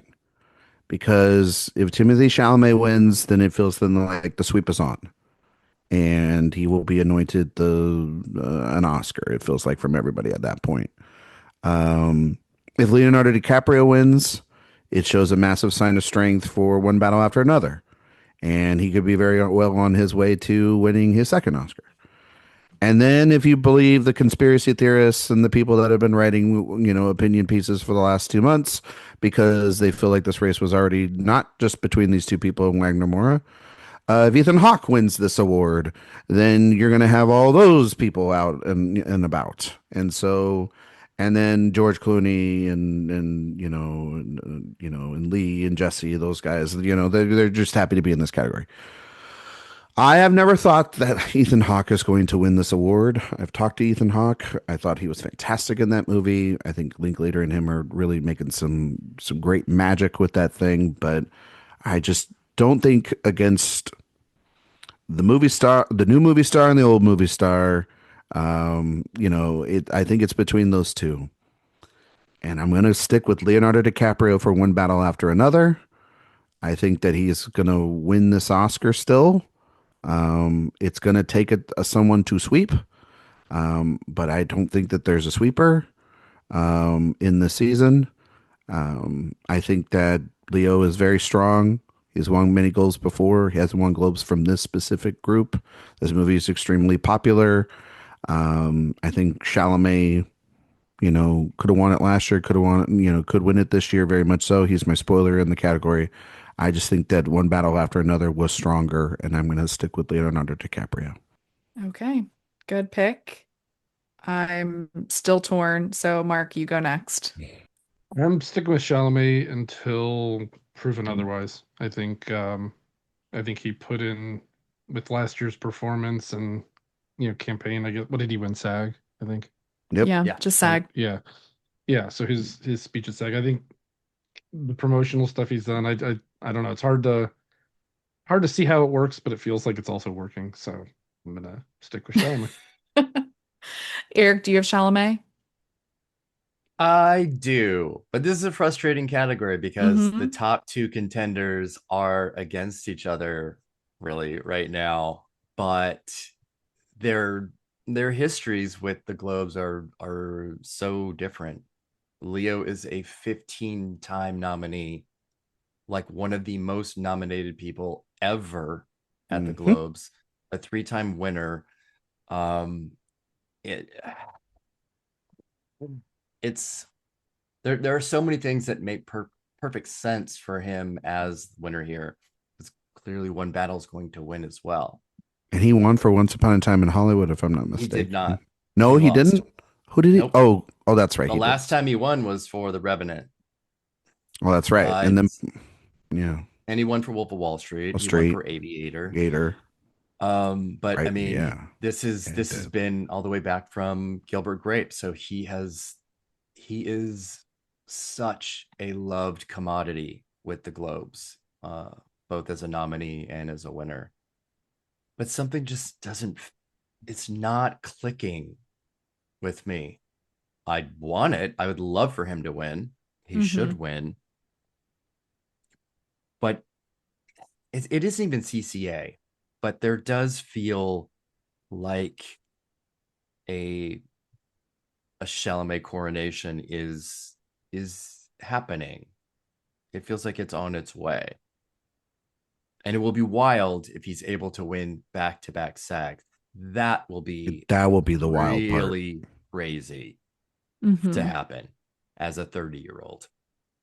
So I mean, it's hard because he is so young. So it's really hard. I think it is so close. I'm barely going with Chalamet though. I'm going with DiCaprio here because I think Marty Supreme did not do very well here Yep. at the Globes. Like we didn't get any supporting nominations. We didn't get Safdie and director. We didn't get the score. And that to me reminds me of how A Complete Unknown did here last year. And Timothy wasn't victorious. I think though the difference is that Adrian Brody had a stronger surge and start really in that season, I think as an actor contender than Leo does. I think that's just it's such a big ensemble, but I don't know. I think with international voters in particular, I think they could solidify around DiCaprio. Yeah. Yeah, Yeah. I think so. I mean, we could just all be tossing our hair around, and maybe the Ethan Hawke thing is real, you know? No, that's And not no, real. well, I'm just saying is that you were at Palm Springs, Eric, Yeah. and if Ethan Hawke were to win, he's gonna most likely deliver probably a pretty goddamn epic speech. That was the best speech of that night by a mile. It was unbelievable. And so I think I think But nobody sees that. No, I That's know the nobody thing. sees that. That's why I'm saying if he were to win this and beat Leonardo DiCaprio and Timothy Chalamet head to head, that would be pretty big. And then he would go up there and most likely give a goddamn brilliant speech for an actor that's been around since he was a fucking kid.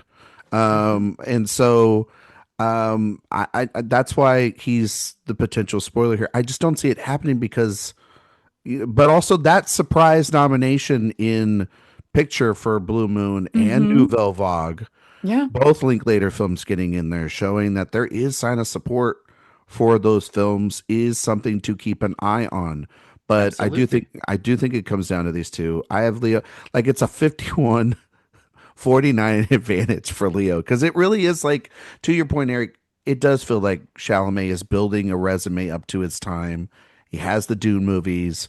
He has this movie being successful. He has Wonka. He has A Complete Unknown. He has whether I mean, yes, Brody won, but the stink of the Brody speech really has like the what have we done? We could have just given it to him and been done with it. But there is also the negativeness of the campaign that Chalamet is put on, and there's also a lot of people in articles being like, "This is a very unlikable character," and so and Leo and PTA did a lot of international screenings with voters for BAFTA and Globes together. So I don't know, but it's very, very, very close. Yeah, I think it is too. I was going to bring up the Blue Moon point because I think if Ethan Hawke, if you are making that argument, it's you go to Blue Moon surprising in picture too, but it also could have appeared in some other places. I do think if Hawke wins, we have a very interesting possibility of Best Actor shaping up to look like 2020 Best Actress, which would Oh, I be would I would fun. love for Let the that to men fight. happen. Yeah. Yeah, Yeah. I would love for this, seemingly 1-2 battle to be something else. I would love that. I also Watch want it to be I want to see vote Lee. totals like National I Society of know. Film Critics. Give us the Yeah. numbers. They need to, yeah, we need to have That's vote why they're the totals. best group. Yeah, I love seeing the vote totals. One of my favorite Hmm. favorite parts. Hmm. Next, we'll go on to Best Actress, musical or comedy. I think this is also an interesting one. I think we could see a number of people win here. We have Rose Byrne in If I Had Legs, I'd Kick You, Cynthia Erivo, Wicked for Good, Kate Hudson for Song Sung Blue, Chase Infinity for One Battle After Another, Amanda Seyfried for The Testament of Anne Lee, and Emma Stone for Begonia. Eric, who do you have winning here?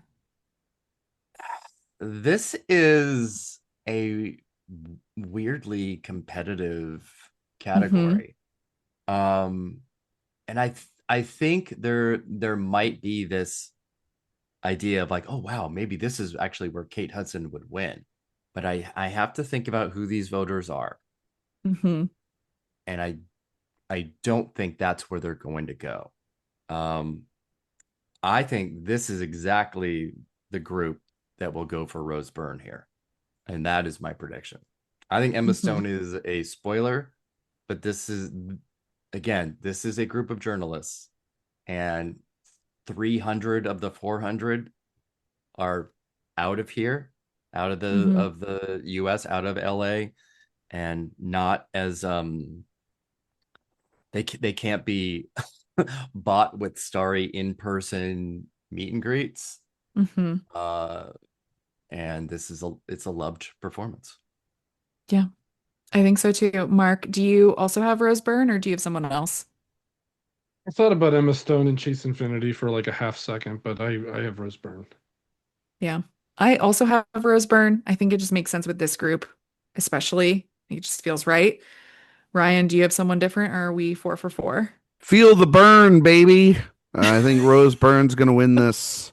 I don't think this is competitive with this group. I think that this is I old Globe voting would suggest Kate Hudson, Mm-hmm.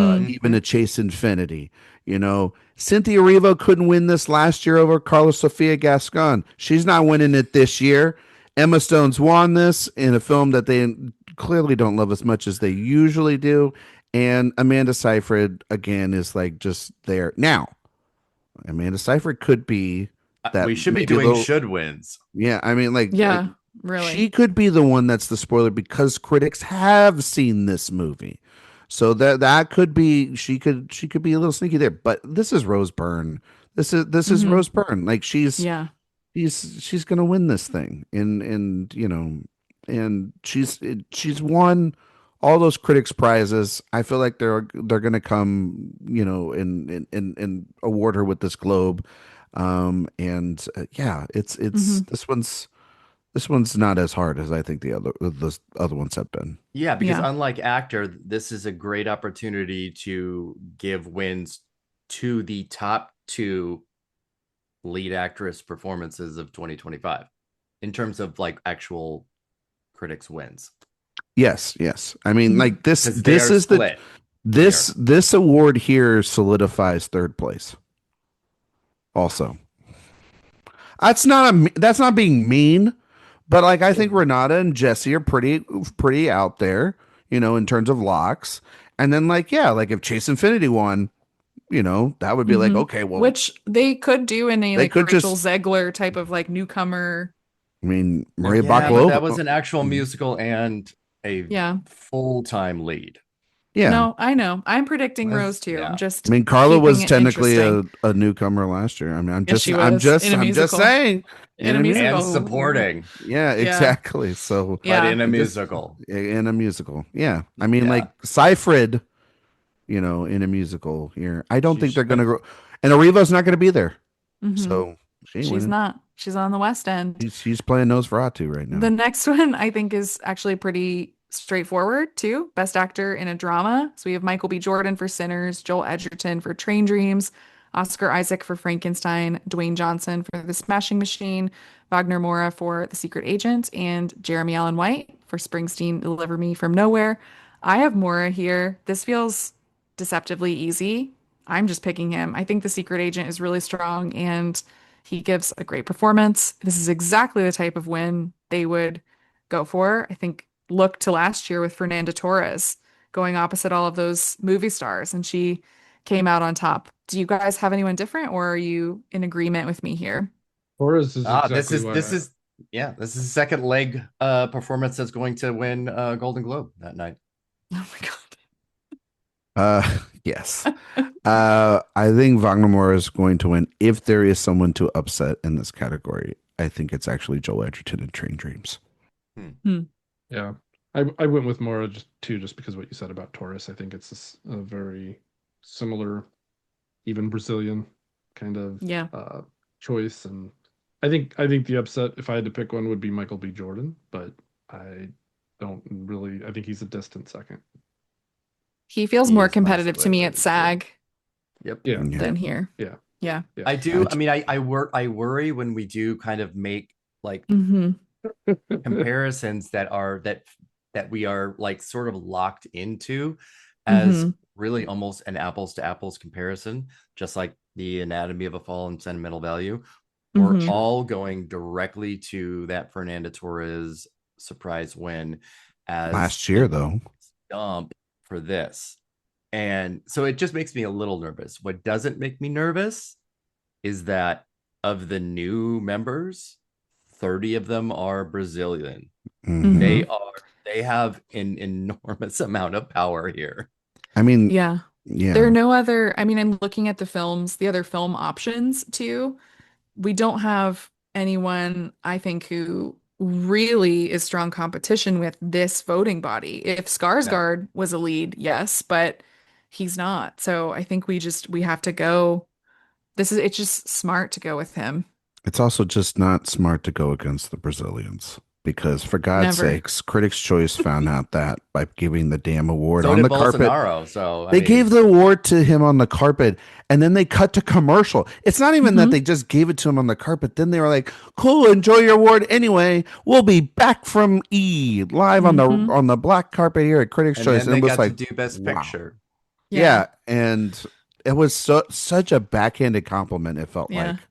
like. It was. And so I think he's going to have a really great speech. Mhm. And yeah.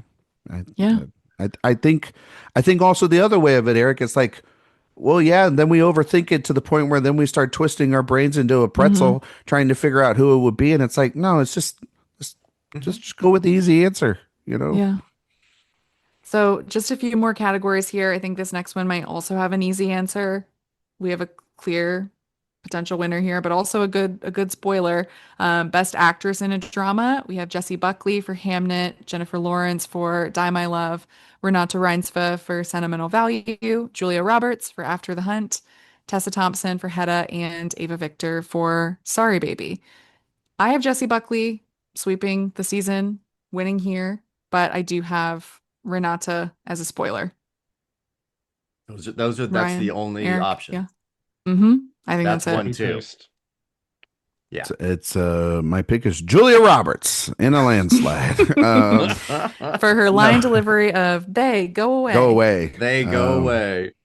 No, I mean, if I had a pick in this category, probably be Tessa Thompson. Like if I had a personal pick, because it's just would love to see Tessa Thompson win an award.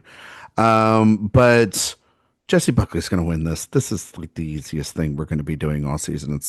It's sad because this is our favorite category, and it's been like drama the last 3 or 4 years as to trying to figure out who's going to win this thing. Hmm. And when it's such a great performance like this, you can't get mad at it. It'll be the drama will be trying to figure out who the nominees are, Hmm. not the winner here.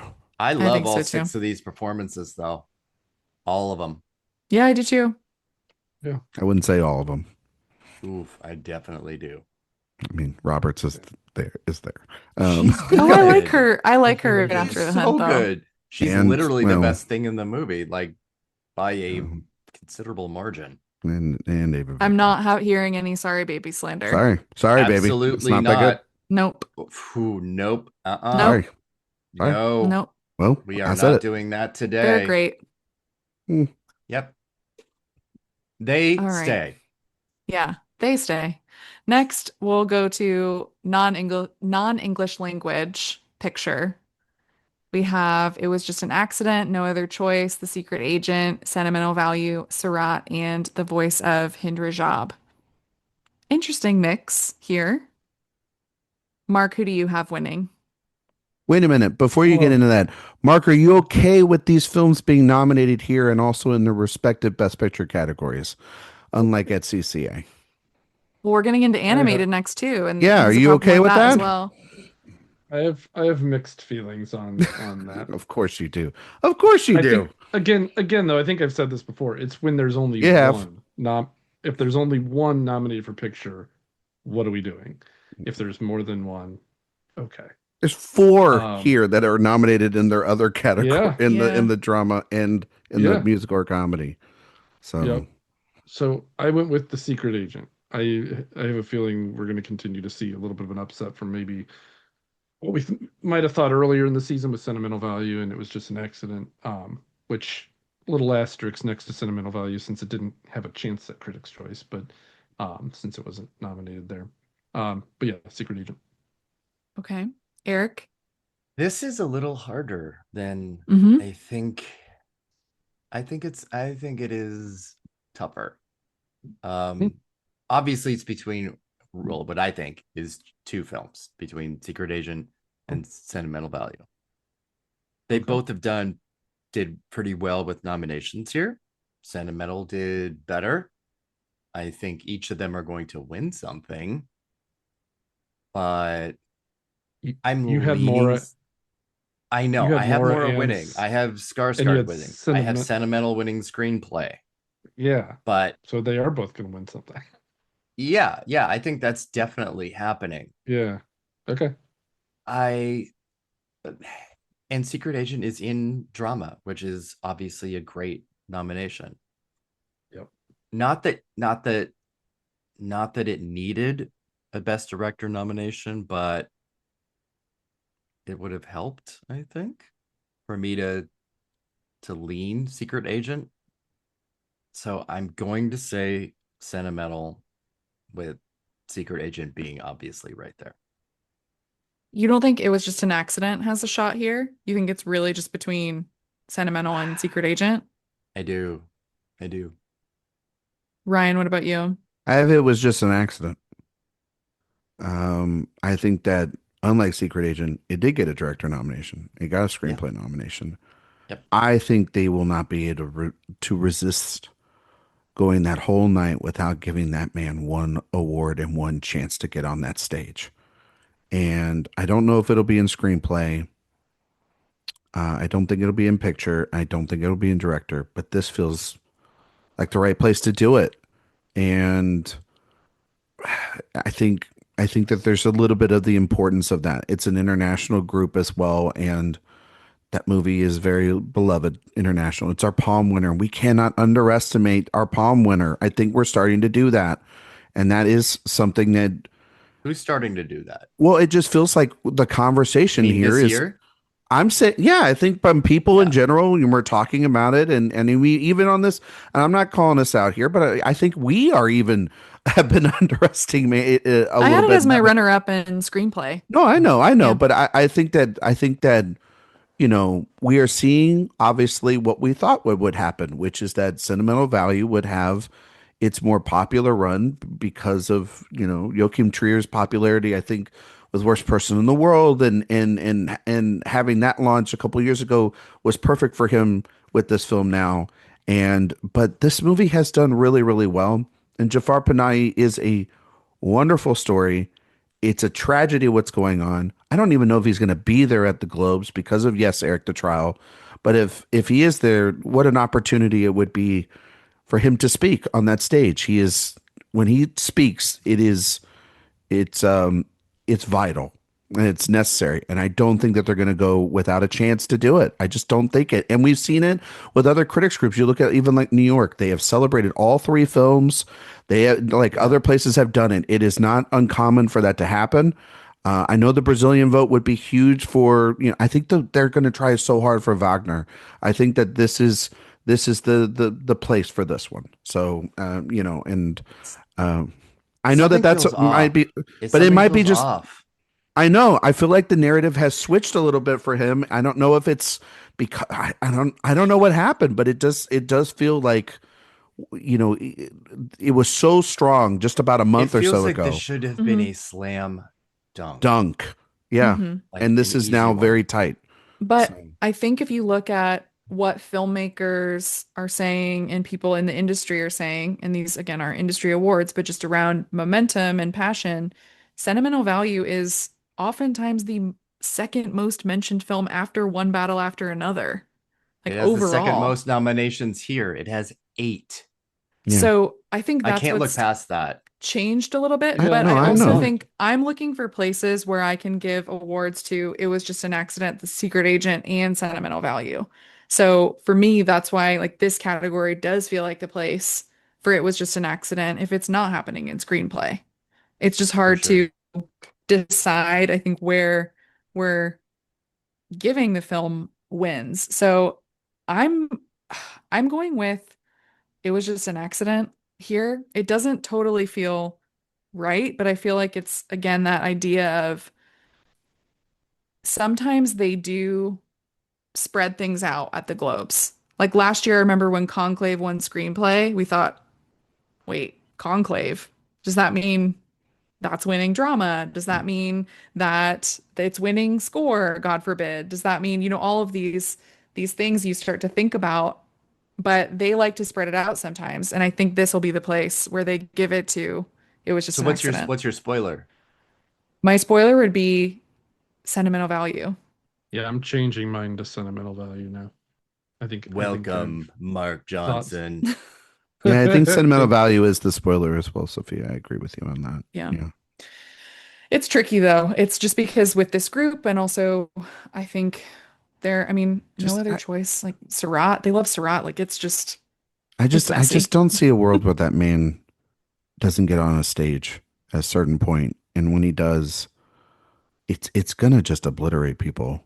Like it's not just gonna be like a Juliette Binoche pat on the back award. Like it's going like that. No, because that's what people said at Cannes, and it was Mhm. bullshit. Because like that is like this is a very, very, very beautiful movie, and I love it. It ever feels like since top all, 5 for me. yeah, and then like all the things that has happened since, it only makes it even more of a vital piece than most of the films that we've talked about, you know. So it can build it if it wins something. If it doesn't, it's sentimental value, and that's great. But like you won't get a But is moment. that movie really winning that many awards? That's the other Exactly. part. That's the other Yeah. thing. That's like, like, is it winning three, four, five? I don't see that movie having that With much. 8 nominations, why I don't not? see it having that They much only have it support. winning Like it two. has support, but it's not a movie this season that's going to sweep or dominate. It's just that's not the type of movie it is, We'll honestly. see. We'll see, won't So we? maybe you should change your screenplay pick then. Who, No, I me? think Well, I think that's the perfect place for it to win. I think this is a perfect place for it was just an accident to win. I think they make sense on that's the paper. combination I have. Yeah. Yeah. Okay. All right. Okay. Well, we have another category later on where it will come up again. Maybe it can win there. I don't know. Next we have Best Picture Animated. So our nominees are Arco, Demon Slayer, Kimetsu no Yaiba, Infinity Castle, Elio, K-pop Demon Hunters, Little Amelie, or the character of Rain and Zootopia 2. Do we think this is pretty easily K-pop Demon Hunters, or do we have a Yes. sort of flow like spoiler in something We like could have Little done this at Amelie? the top of the show and gotten it out of the way. This Yeah, is K-pop. My easy. K-pop my question is, and done. Sophia, do you know what Demon Slayer is? Yeah, I know what Demon Slayer is. Have you watched it? No, Okay. I have. All right. I know what it is, but I When haven't this watched get, when it. this get nominated, will you have to watch the TV show in order to understand the movie? Yeah, well, no, I'm not gonna watch a TV No. show to prepare for a movie, but if it's nominated for an Oscar, I will be watching it because I'm a That completist. that's Yep. that's Yep. what I wanted to Good, hear. Great. good luck with it.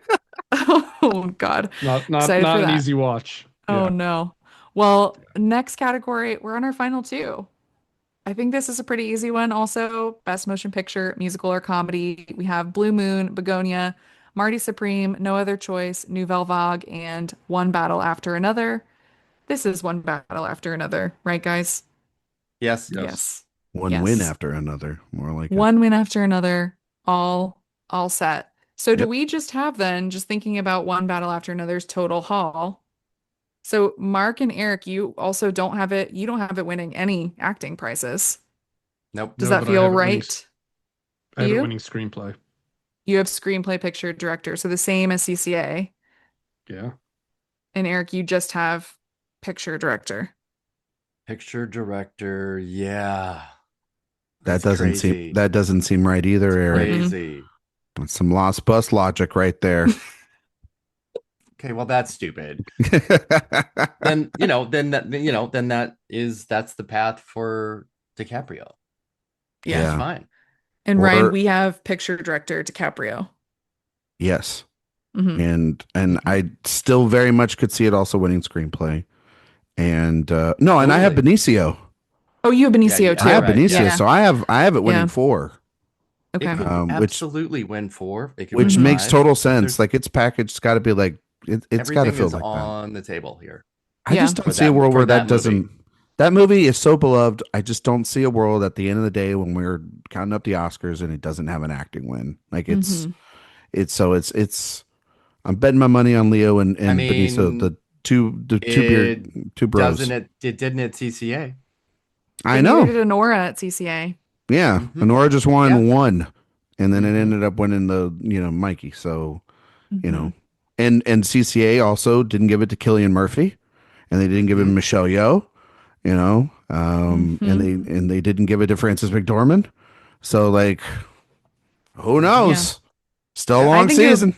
I think it'd be funny if Leo pulled a Francis and just won BAFTA and then That's fine with me. popped up at the Oscars. Uh, Would I'd love be it. cool with that. Yeah. Yeah. This is making me think I might pick another one battle win somewhere else too. I might go.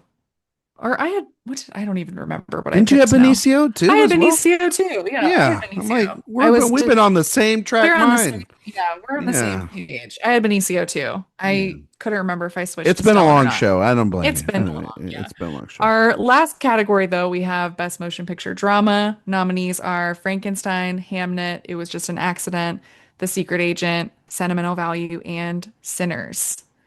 This is something. I hate this Who wants category. to start here? Eric, I'll Eric. kick it over to you. Yeah. Yeah. Oh God. Damn damn right. Yeah. This is really hard. This is incredibly hard because there It's is hard. room for 1, 2, 3, 4, definitely 4 of the 6 to win, and maybe 5. I would say Frankenstein's the only one. Oh, that's not the That's one. 6th place. I think that is 6th place pretty easily. And then maybe Secret Agent. Then maybe It Was Just an Accident. And then for me, it's this combination of Hamnet, Sinners, and Sentimental Value. I'm trying not to just pick the thing that I want to, because obviously every day Hamnet gets weaker and weaker. So it doesn't really make a lot of sense here as the drama winner. But I don't think they're going to go for Sinners either. So that makes No. Sentimental Value above Sinners. I'll just make it short from here and say Hamnet with Sentimental as my spoiler. Okay. Mark? I have Sinners. I think this sets up the big showdown that we're gonna see throughout the year, with Sinners being runner-up to One Battle All Season. And Ryan? Oh man. Can't I think anyone actually of these six could win, even Frankenstein. I'm dead serious. Just because it's done really well. I'm not going to doubt that movie. We've tried to kill it, much like Victor with the monster. We tried to kill it many times and can't do it. I don't think Secret Agent's win is here. It was just an accident. I just don't see that. So I think Eric's right. His thinking is absolutely correct. I don't think Hamnet is winning this award. I think a couple of months ago we were saying that this is the spoiler. It has not done particularly well with critics, particularly even international critics. It's done even far worse. I just don't. I think that this is a Jessie Buckley movie and bust movie, and that is it. It's gonna be lucky to get the nominations it gets, honestly, at this point, which is crazy. It is crazy. No, and I'm not saying I love this movie. We all love this movie here. It is insane how it is turned into the villain in the movie that is going to underperform, and it kind of says everything you need to know about what's going on and just how we cover this stuff. I think it's sentimental value in Sinners. Logic says the last couple of years, if you win that box office achievement award, it's like the kiss of death, you know. But Sinners has just done so damn well. It's just hung around it's hanging around and hanging around and hanging around. But internationally speaking, this movie was not as big a hit internationally as it was domestically. I've been buying into the theory that it's doing so well here, but I don't think it's going to do as well over there. So Joachim Trier is going to go up there twice, in my opinion, and I think they're going to win for sentimental value. So that's my pick. That's why it's my spoiler. That's I why hate how lockstep we are. This is crazy because you're going to say another one, aren't you? We've been. Oh no, she's going to say exactly the same. Yeah, I'm saying sentimental value. Wow, we are really lockstep tonight. Mm-hmm, this is dangerous. It is. But I think the reason why I'm saying this is just because, now I will say though, Hamnet, yes, like it has been fading here and there, but it did pretty well with the Globes. I mean, we did it got in where it needed to here. So I do think it's possible for it to win here. And, I think a good example, and I'm so sorry to do this, one movie is clearly so much better than the other, but Amelia Perez was really hated by critics. That's true. That one here. That's so true. I think like something like Hamnet could actually come back and win here, despite, being rejected by New York Film Critics Circle and LA. So I think, Hamnet is my spoiler to sentimental value. I think I have always seen the drama category as a place where Sinners actually doesn't win because of its possible lack of international support that we've started to see in some places. I'll cite the ACTA Awards, the Australian Academy, which they are always something else, but not a single actor from Sinners was nominated there. And I don't know how well it will do with international critics just yet. I think we have seen some signs of strength, like the UK and London critics for sure, but I don't know. For me, I've always seen this as the place where Sinners wins the box office award and then possibly loses here. And then we start having those sorts of conversations that I'm not excited to happen online, but I'm going to go sentimental, but Hamnet is close. I will say this, though. If sentimental value does beat Sinners, because that's what the narrative will be, sentimental value won't be, you can't use the villain argument as you would if Hamnet beats it, because I think that there is this built-in Hamnet. You think so, Eric? You think you could? I think the quality of that movie, the all-white movie. Yes, you could do that. Movie, absolutely, you can. You could do that, but the quality of that movie of sentimental value is undeniable. The international vote of it is undeniable. It's I don't think it's unlike Sinners, where Sinners has, I mean, like Hamnet, where Hamnet, while we love it and it has done well with critics in terms of reviews, the critics groups, the audiences, there has been this rejection of that it is a manipulative movie. And that is not the case emotionally with sentimental value. People relate to it so much better than they do with Hamnet, and love Joachim Trier. And I will say this to Mark. I don't know, Mark. You could speak to this as well. We could just all be wrong, and it's just Sinners. But it would also feel kind of weird that it won score and picture. That would be a little bit of a weird haul for it as well. But I mean, that's at Globes. At Globes. Mm-hmm. So, and box office achievements. And box office achievement. That's such a weird combination for it to have for a win, for like a big win at the night. I mean, like we're kind of being, I think, a little bit like we're trying to read again, it's the pretzel theory I've been having in my head. Like I should just be predicting Sinners because it has won as many Best Picture prizes as One Battle After Another has won. Second place is Sinners with critics groups, if I'm not mistaken. Mm-hmm. And it has done so well, and it has overperformed everywhere along with One Battle. It has really stayed with these critics. The nominations are lockstep. But yeah, there's just something about this being international voters and that international theory. Now, I mean, we could be wrong, but I just can't get those snooty international voters sometimes out of my head, because even Amelia Perez, a movie we didn't like, it is completely European. It is completely, it's from someone that they admire and deeply, deeply, deeply respect. There is also a racial component to it, absolutely, as well. That's why, I would love to be wrong. I would love the BAFTAs to nominate it. And, but these are the same kind of voting groups in places that won't nominate Denzel Washington, that won't, reward other directors of color. So it's very, very tough. But, my runner up is Sinners. I think that it's very close. I don't know. I'm kind of saying it, and it kind of does. It should just be Sinners. It really, I mean, we're using the critic in all the wins so far as, fuck it. I'm just going to switch. I'm going to go to Sinners. I'm going to switch to Sinners. I'm laughing because I'm going to switch too, but not to Sinners. I'm going to switch to Hamnet. You're going to switch to Hamnet. All right. I am. Watching it now, it'd be sentimental value, and we were right. Yeah, we're wrong. I'm gonna go back to Hamnet. I'm gonna go with Sinners. I'm just gonna write it. It's had great momentum so far. And to Mark's point, like I would ride this momentum more than Chalamet's. So I'm gonna go with Sinners.